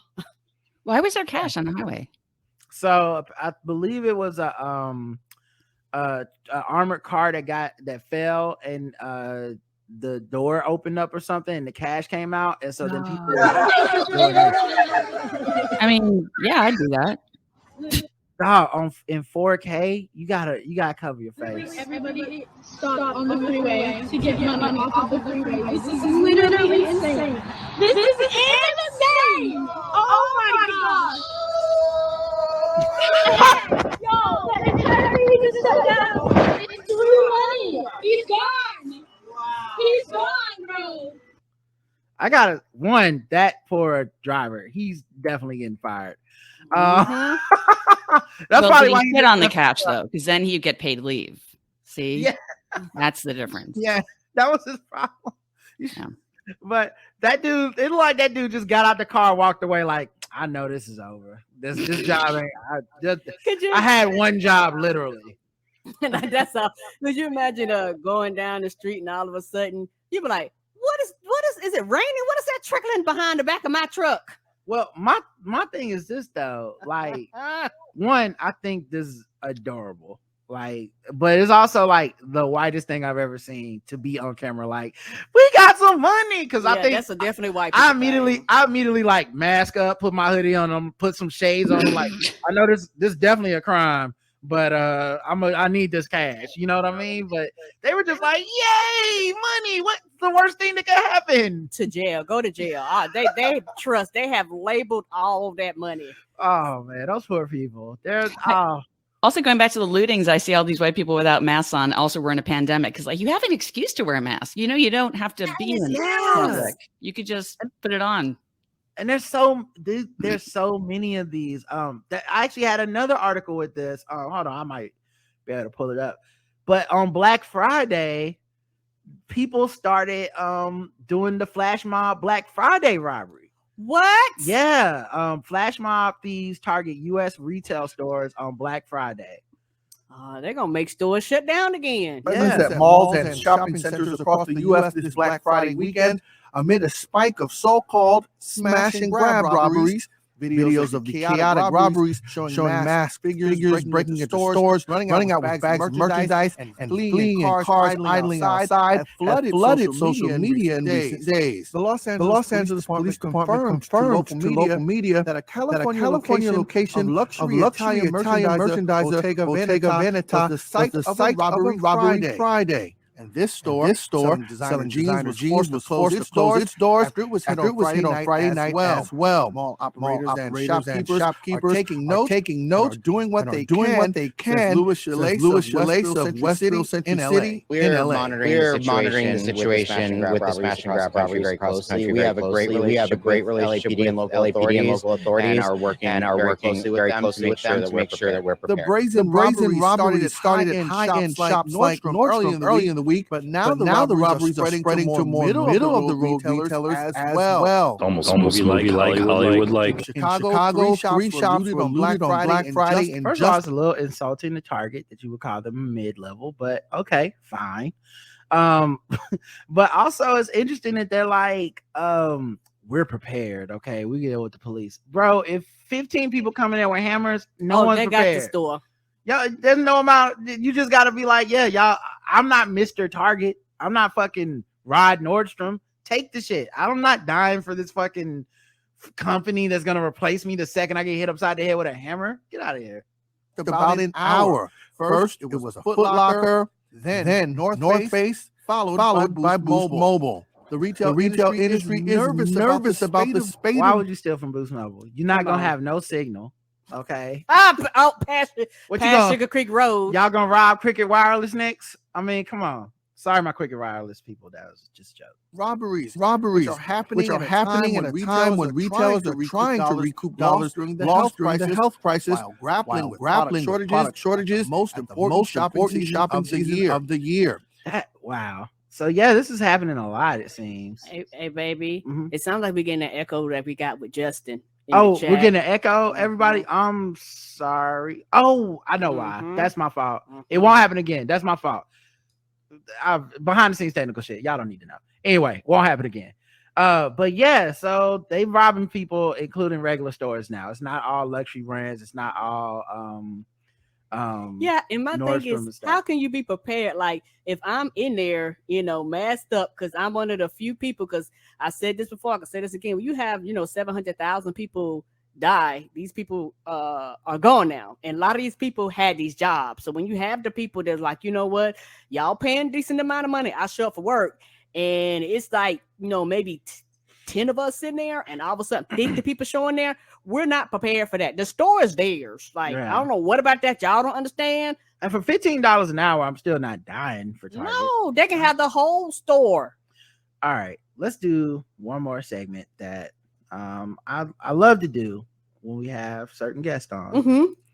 It's a segment we like to call White People News. White People News. We're bringing egg salad to the barbecue. We might be problematic or a little bit dim. The sun's really hard on our actual business. White People News. It me. And Now with 100% more white people, we may actually know some people involved in the stories now. We have a slight chance. So white people news. Let's cover this wider news. It's just news that white people are interested in. It doesn't have to only be news about white people. Jason Sudeikis, who y'all may know as Ted Lasso. Okay. I watched season 1. I still need to catch up on season 2. I'm sorry, everybody. But he apparently keeps lassoing Keely Hazel into his life, and that is his co-actor on that show. Ted Lasso. Yeah. So this is them. Now he says they're not dating. He's always putting it down, but this looks like a kiss. Okay. I mean, if I was a studio audience, I'd be like, woo, because that looks like a kiss to me. So I don't know if they're dating or not, but that looks very like dating behavior. They're on the beach, and she's got a bikini on. Sources previously told us the actors are just friends after being spotted on a hike together in September, but this time there is proof in the PDA. He's 46 and she's 35, so age appropriate. This isn't that bad. We've seen, much worse in Hollywood. It is interesting that like acting is the one place where like you can date your coworker and the rest of the world's like, yes, dope. Anyway else, most people are like, don't do that. He may or may not have dated somebody I know, and maybe shouldn't tell this story, but this is many years ago. And the way she found out that he was cheating on her was she opened up Us Weekly, and he had said, "Oh yeah, I can't go out tonight because and they were in a serious relationship. Yeah. It's like, I can't go out tonight because I'm not feeling well." And there was a picture of him at a basketball game with another lady. And then he's like, "Oh, my PR person made me do that." And she's like, "I smell bullshit." Yeah, I don't think he's a bad dude. I mean, this is years ago. He's hilarious. I love his work, but listen, he could be a bad dude. It don't matter. But I mean, it's not like that's not why I watch Ted Lasso. Like all these people better be good people. So I love the show. It is what it is. Men are gonna men. Women are gonna women. It happens. Exactly. It happens. But it's always so weird though, because Chris Brown. That's how Chris Brown treated on Karrueche Tran. She found out that he was like, I can't go out tonight. She looked on TV. He's on the Lakers game in the front row. What is it about the Lakers game that makes them? Is there a PR person that's messing them up? They gonna put the camera on you. It's like people to get caught by the kiss cam. You didn't think that's gonna put the camera on you? Let me tell you something. Don't date people that sit front row at Lakers games. That's just a general rule for me. But that's a deal breaker to me. They're like, I'm going to the Lakers game front row. I'm like, oh no, I won't be going. Cut this off. I feel though if I'm in a relationship, I wouldn't go to the Lakers game with a hot male model or someone else and have my picture taken without telling my partner that I was doing that. I don't know. Yeah. Even for PR. Is that one time you'd be like, you know what? Let's do the 200 sections. Nah, we're not gonna be down low. We're gonna be with if they catch us, they got to focus. So technically there could be some woman out there finding out through People magazine or Page 6, like, what Keely? What? They were just friends. He said he was going to get some milk. Because he's also been spotted with her in Cabo. So this is pretty serious now. This is a romantic getaway at this point. You're traveling the country and you're hanging out with your co-star, and she's wearing nothing but bikinis and stuff. That's pretty serious, Jason.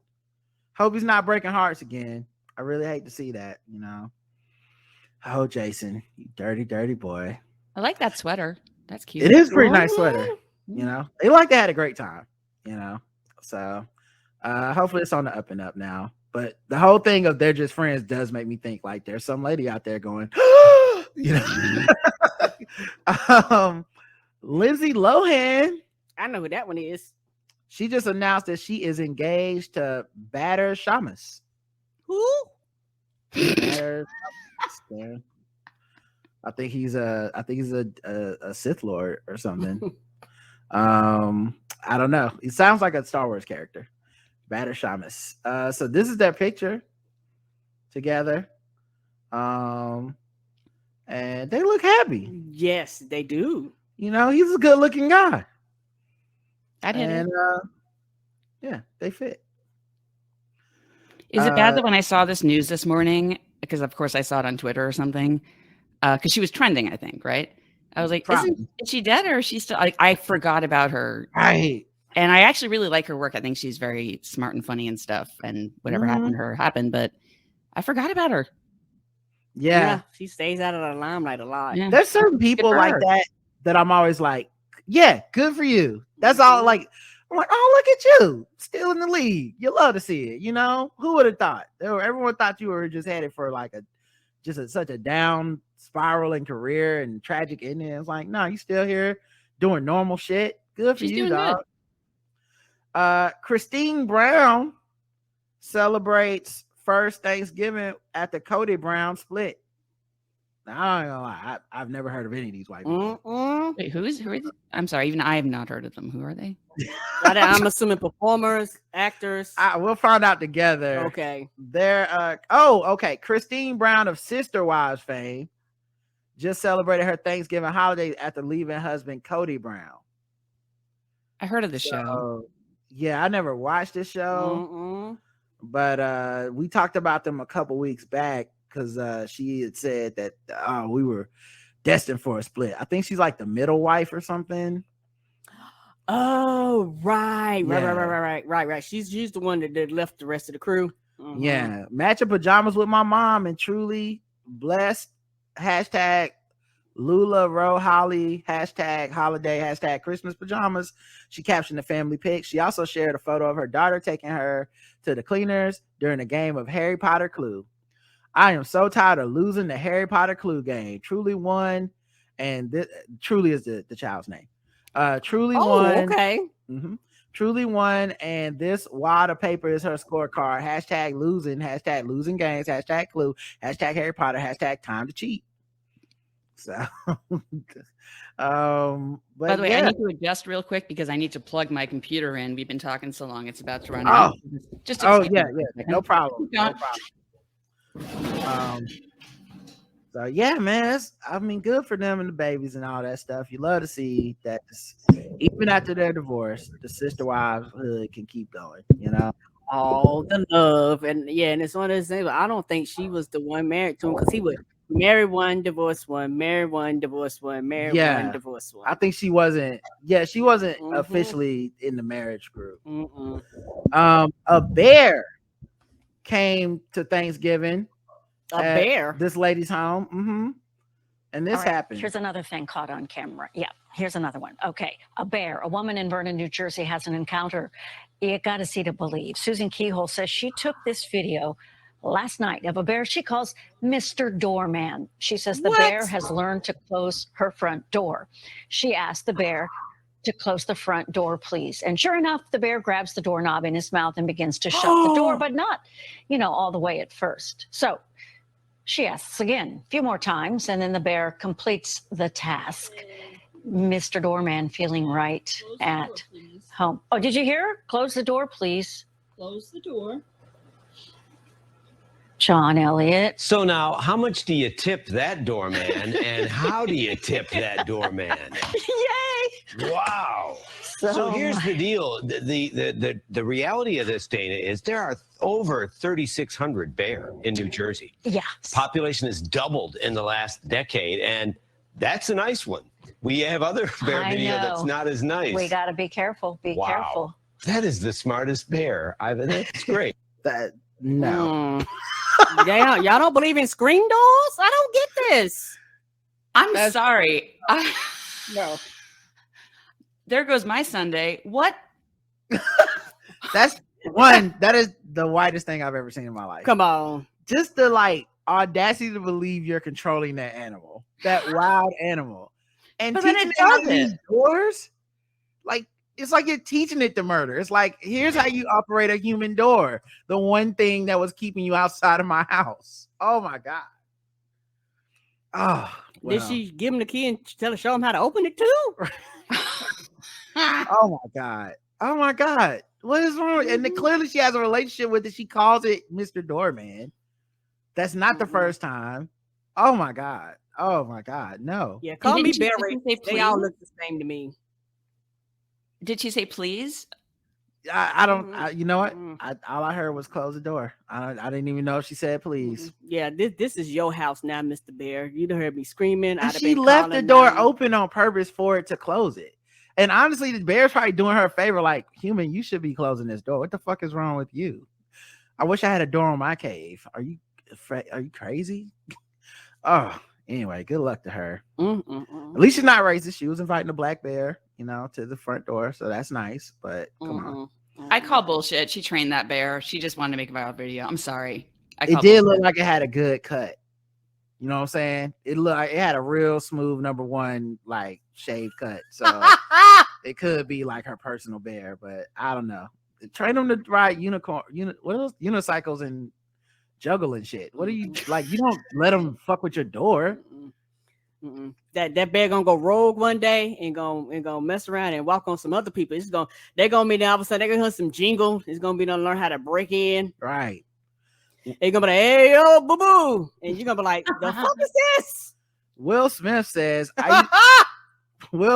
I used to vomit after orgasming as a psychosomatic reaction. What? Yeah, he's releasing his book. He's doing a press tour for King Richard.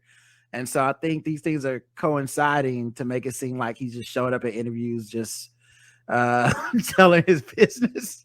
That's the worst humble brag. I'm sorry. It's like when I got broken up with and I was like, oh, I fucked so many dudes. It's like my vagina hurts from getting all this D. Ooh. Yeah.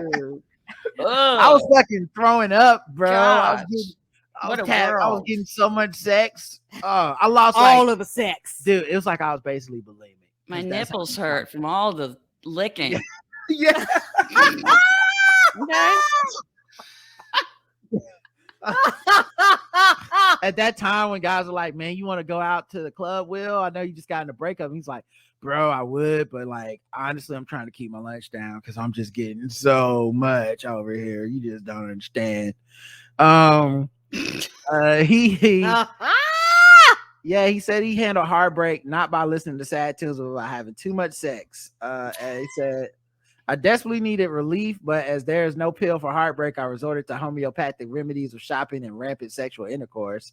He writes, up until this point in my life, I had only had sex with one woman other than Melanie, but over the next few months, I went full ghetto hyena. What's a ghetto hyena? And what does that have to do with having a lot of sex? Yeah, welcome to my world, everyone. Okay, this is what I do. It's like, oh, I could eat ice cream, or I could fuck everyone. Yeah. Spoiler. I mean, he is Will Smith, so like, right. So I feel like everyone assumed he was having lots of sex. I feel like he had to go here in his tell-all because to me, there's not much Will Smith could write about his life that we'd be surprised by, right? Because we're all like, yeah, you're one of the most attractive, famous, rich men on the planet. World. Like women were throwing themselves at you. Oh, you had lots of sex? Wow. Oh, tell me another one. And he's like, no. I had so much sex I was throwing up. You're like, okay, well, all right. I didn't see that coming. Maybe I didn't even know that. He said that having all this sex didn't agree with his inner being. So he developed a psychosomatic reaction to ejaculating. I had sex with so many women, and it was constitutionally disagreeable to the core of my being that I developed psychosomatic reaction to having an orgasm. It would literally make me gag and sometimes even vomit. Those poor ladies. I hope this was afterwards. Oh, those poor women. Oh man. Thinking y'all had a good time. And he's like, oh, excuse me, I need to go to the bathroom. Oh my God. If you have sex with Will Smith and the first thing he does is hop off of you to go throw up. Oh man, that would fuck your whole ego up, man. That did happen to me though recently, actually. I dated somebody who was physically nauseous after we, did stuff, and it turns out he'd just broken up with somebody and he was still sad about it, and he did have a physical reaction. And this is me not bragging that I had sex recently, but I do understand that. But part of me's like, why talk about it now? What's the point? Was it Will Smith, and will you see King Richard now that you know? A little bit of column A, a little bit of column B. I don't know. I mean, I just assumed he was having sex with women and giving one-liners from his movies and stuff, Yeah. Like, Well, this is when he was younger. He was 16, right? When this happened? Yeah. Age, I don't know. doesn't even say in this article. Let me see. Yeah, they don't even say. So Okay, I believe 16 he was is not younger that. though, right? He was married to Cherie in 1992. They divorced in 1995. Then he married Jada Pinkett. So it doesn't. It sounds like it must have been when he was younger. He only had sex with one other woman, and that woman wasn't his wife. Melanie is not his wife. So yeah, he probably was young according to this. So I don't know. Yeah, I just think it's funny because he's Will Smith, and he's such a it's like his brand has been just like the guy who can play and fit into anything. Everyone likes Will Smith. He doesn't really say much or say anything personal. He doesn't really talk about, and I mean this in a good and bad way. He doesn't talk about anything political. And lately he's just been like, all right, fuck it. Y'all want to know? Y'all been speculating for years. Well, guess what? We do have an open relationship. I was fucking people throwing up. Now y'all can't claim TMI because you wanted to know. Yeah. And to be fair, that actually is kind of a funny thing. So you know what? I love him, and let him do what he wants to do. Yeah. Go for it. Him and Jada, they seem to be working it out or whatever. They seem to be the wildly attractive couple that is messy that everybody thought they were. It's weird when people were speculating that they had an open relationship. It felt like that was okay because they weren't talking about it. But as soon as they were like, actually, we'll talk about it now, and it's like, oh no, we don't want that. We just wanted you to be the couple that's in the club that comes and picks us up, and we're like, oh my god, no one knows I'm in on a dirty secret. When they say what's your dream dinner guest on questions, I want them because I know it'll end up in a threesome. I know absolutely it's gonna be. And I'm gonna learn some things I have no they're gonna just be like, oh yeah, you gotta try ayahuasca or something. I'm like, oh wow, y'all are out there. Yeah, take you to a new level. You ain't gonna know what's happening. Yeah, dessert. So but yeah, man, throw up sex. Gotta be careful out here. Okay. When you're having sex and you're throwing up, probably means you got some things going on inside, and that's okay. Okay, work on you. Did you take it personally when the person threw up? Did they have to come out and explain it, or you just knew automatically? He didn't throw up, but he got very nauseous. And then we talked about it the next day, and he's like, "There's something you should know. I actually, it was. I don't want to blow up his spot right here because he's a really cool dude." But the fact that he was very respectful about his ex, but wasn't totally. It was only the second date because I'm easy. But I didn't realize how quickly he had gotten out of the relationship. And so he was very honest, and he's like, I can't do this right now. Well, that's cool. That's understandable. The communication is the key, because I just wouldn't. I know I don't have that kind of confidence, so I would definitely take it personal for sure. I'm like, oh God, I'm so disgusting. You threw up. This is all a mistake. You know what? I'm gonna just take the window out. Don't worry about opening the door. And then we continued to have many forms of sex for 3 hours after that. So it's like I didn't take it personally. I was right. Good. Yeah. So he was like, he got over it. He got over it. Yeah. But we agreed that it probably wasn't a good idea. So there's more to the story, but I won't say it here. Oh no, we picked up the context clues. It's Jason Sudeikis. We get it. Yeah. Listen, okay. I just found out he's cheating on me on your show. I'm a little bit unnerved. The Lakers have a game tonight, and I'm just saying, don't watch. Don't watch. Nope. Madonna blasts Instagram for taking down pictures of her nipple. Instagram is funny about things like that because I've seen nipple in various different ways. And I'm like, oh, that I can see that's a nipple, but depending on how you present it, they're like, this is good. Yeah, but you can see man nipples, right? But you can't see lady nipples. Is that right? Yeah. Free the nipple is such an interesting campaign because I don't know who's against it. You know what I mean? Like, who are the people against it? Like, what's your deal? Maybe it's like a Instagram sponsorship thing or something. Like maybe they're trying to be a quote unquote legitimate business, and they don't want to fight with sponsors and stuff. Yeah, lady nipples equals porn. Men nipples does not. Yeah, it's just so it's so interesting. Nothing else makes sense. Somebody wants to show you their boobs, and you're like, I don't think so. That's a little too much for me. I'm gonna have to take this down. Who are you? What is your belief system? There's a woman in New York City. They finally made it legal to be topless in New York. If you can be a man and topless and female. Yeah. And she walks around every day with the backpack and nothing else on. Love her. She just walks around with just the backpack, pants, because legally you have to do that.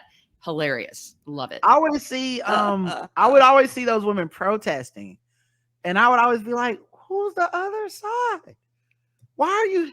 It's just like because the dudes are fucking stupid. They just want to see some titties. They don't really give a fuck. So it's not like you're gonna find too many. Maybe you'll find some like people that are publicly prudes, you know what I mean? But technically they want to see some titties. But then you got like maybe hating ass other women. Like who are the people that are like, fuck this, call the cops. I saw some titties and that's not gonna stand. That's crazy to me.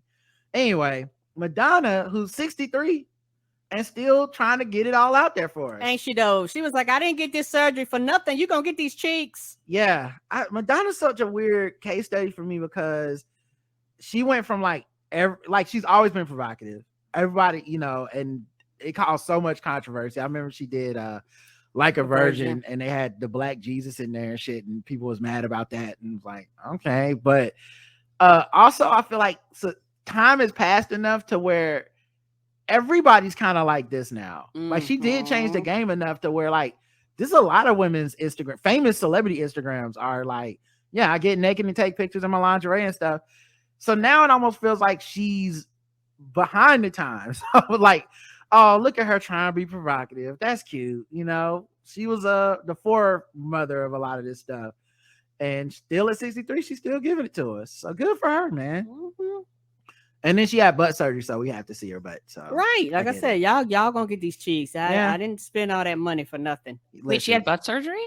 Yes. Yeah, she wanted a bigger butt, like I want to say 2 years ago. So then she got surgery. Yep, and got a young boyfriend now. Yeah, she got a young little rapper boyfriend that's like 27 or some shit. She's basically like white men in Hollywood in reverse. You know what I mean? She's like, I like the same model car. Yeah, young. you know what? I'm into 23-year-old men of color. I've always been into it, and that's just how I'm gonna go out. And so, yeah, she got the butt surgery because that's what's in. That's why I said it's so weird to see it kind of go backwards for her, right? Like she was the one that would set the standard, and now we're watching her be like Brazilian butt lift. Think I'm gonna get that. 63. They need to see these cheeks. Good for you. All right, let's move into sword ratchetness, y'all. Let's wrap this thing up. We've had such a good time. We have. This has been fun. We love talking about white people. We don't get to do it enough. I feel much more relieved. We talked a lot about coronavirus and all that stuff. So now to play the longest sound effect in the world, sword ratchetness.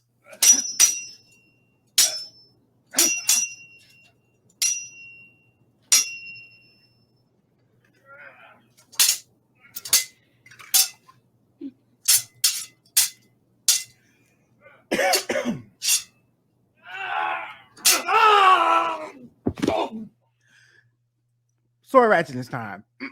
Sorry, some water went down the wrong pipe. Pinellas, buddy. I'm fine. I'll breathe through it. Pinellas County man swings machete at Pier 60 employee when told that the bathrooms are closed. That's one way to get them back open. Wait, hold on. Pier 60, is it like Pier 1? Well, they're 59 piers bigger than Pier 1. Apparently so. Yeah, I don't know what Pier 60 employee. What is a Pier 60? They're like, is it like how New York? Florida? Pier 60 at Clearwater Beach. Oh, okay. Some kind of resort, it looks like. Hold on, I can show y'all what I'm seeing on my screen. Okay. So maybe it's like some type of resort type thing. Pier 60 is a phone number there. Some images. So kind of like this thing, I guess. Oh. So it's like looks like some real touristy shit. And I guess it's literally a pier. 10 things you know about Pier 60 at Clearwater Beach. Oh, it's just a pier and they call it Pier 60. Yeah, so that's their thing. All right, well, good for y'all. You love to see it. Well, he didn't love to see it because he couldn't use the bathroom.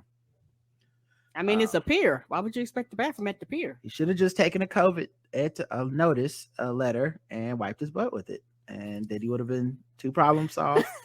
Well, they got showers there at the pier, so you know. It's true. That is true. He could. But also, who carries a machete to a pier? Right? A man that's listen. This is a machete's like a hammer. When you have a machete, everything's a machete problem that can be solved with a machete. Yeah, that's him. What? No, what? He can't use the bathroom or He did that. Oh, okay. Yeah, he does look guilty, I guess. Documents show Thomas Clement, 64, of Largo, was at Pier 60 in Pinellas County when he began to yell profanities at store workers. And he began yelling after they told him the bathroom was closed. He was seated in a wheelchair. Then he pulled out his 12-inch machete. First, 12-inch? In the wheelchair? Did he stand up? That's a short machete.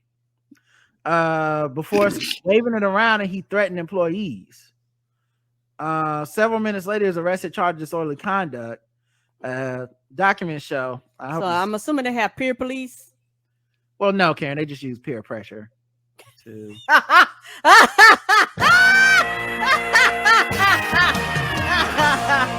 Okay. That's a good one. I like that one. Yeah, he's gonna go to court. He's gonna be tried by a jury of his peers.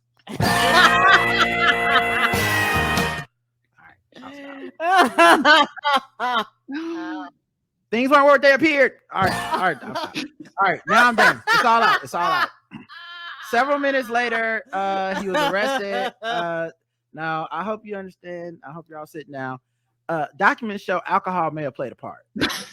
Oh, you don't say. I guess with that alcohol, he was a peer of 1. I don't even know what that means, but yeah. Peer 1. Oh yes, I do know what that means. Okay. Unfortunately, he couldn't be a peer. Huh?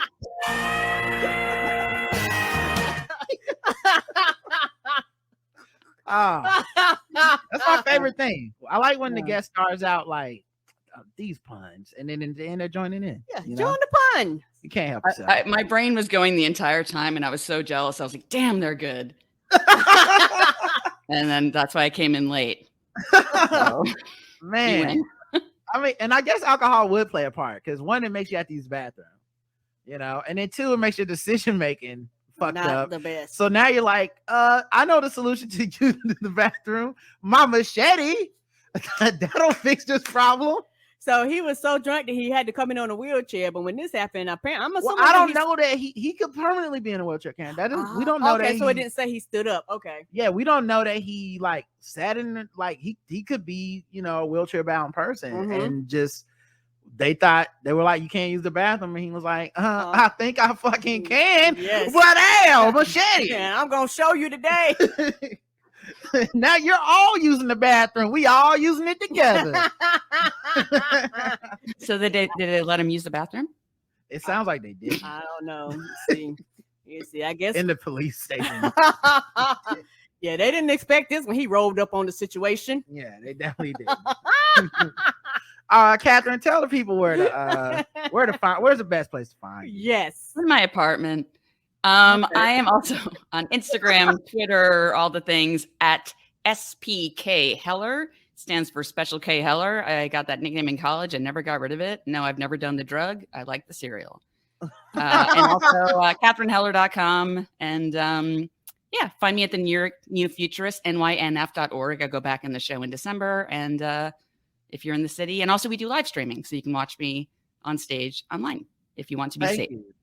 Well, thank you so much for having me. I am such a fan of yours. I've been trying to play it cool this entire time, but I just want to say I just love your show so much. The two of you are so great together, and everything you do, everything you talk about are just so. I'm a big fan, and it's been a pleasure to be here. So thank you. Well, thank you, Catherine. We'll definitely have you back soon. This has been very fun. Yes, it has. You passed the test. You can be our friend, and make sure y'all go check her out online. We'll be back either either tomorrow late at night, or we'll be back definitely Tuesday with JL Covan, and possibly Wednesday. So we'll see. We'll play it by ear. Thank y'all for listening. Thank you for supporting. And until next time, I love you. I love you too. Mwah. Bye, everybody. Bye, Catherine.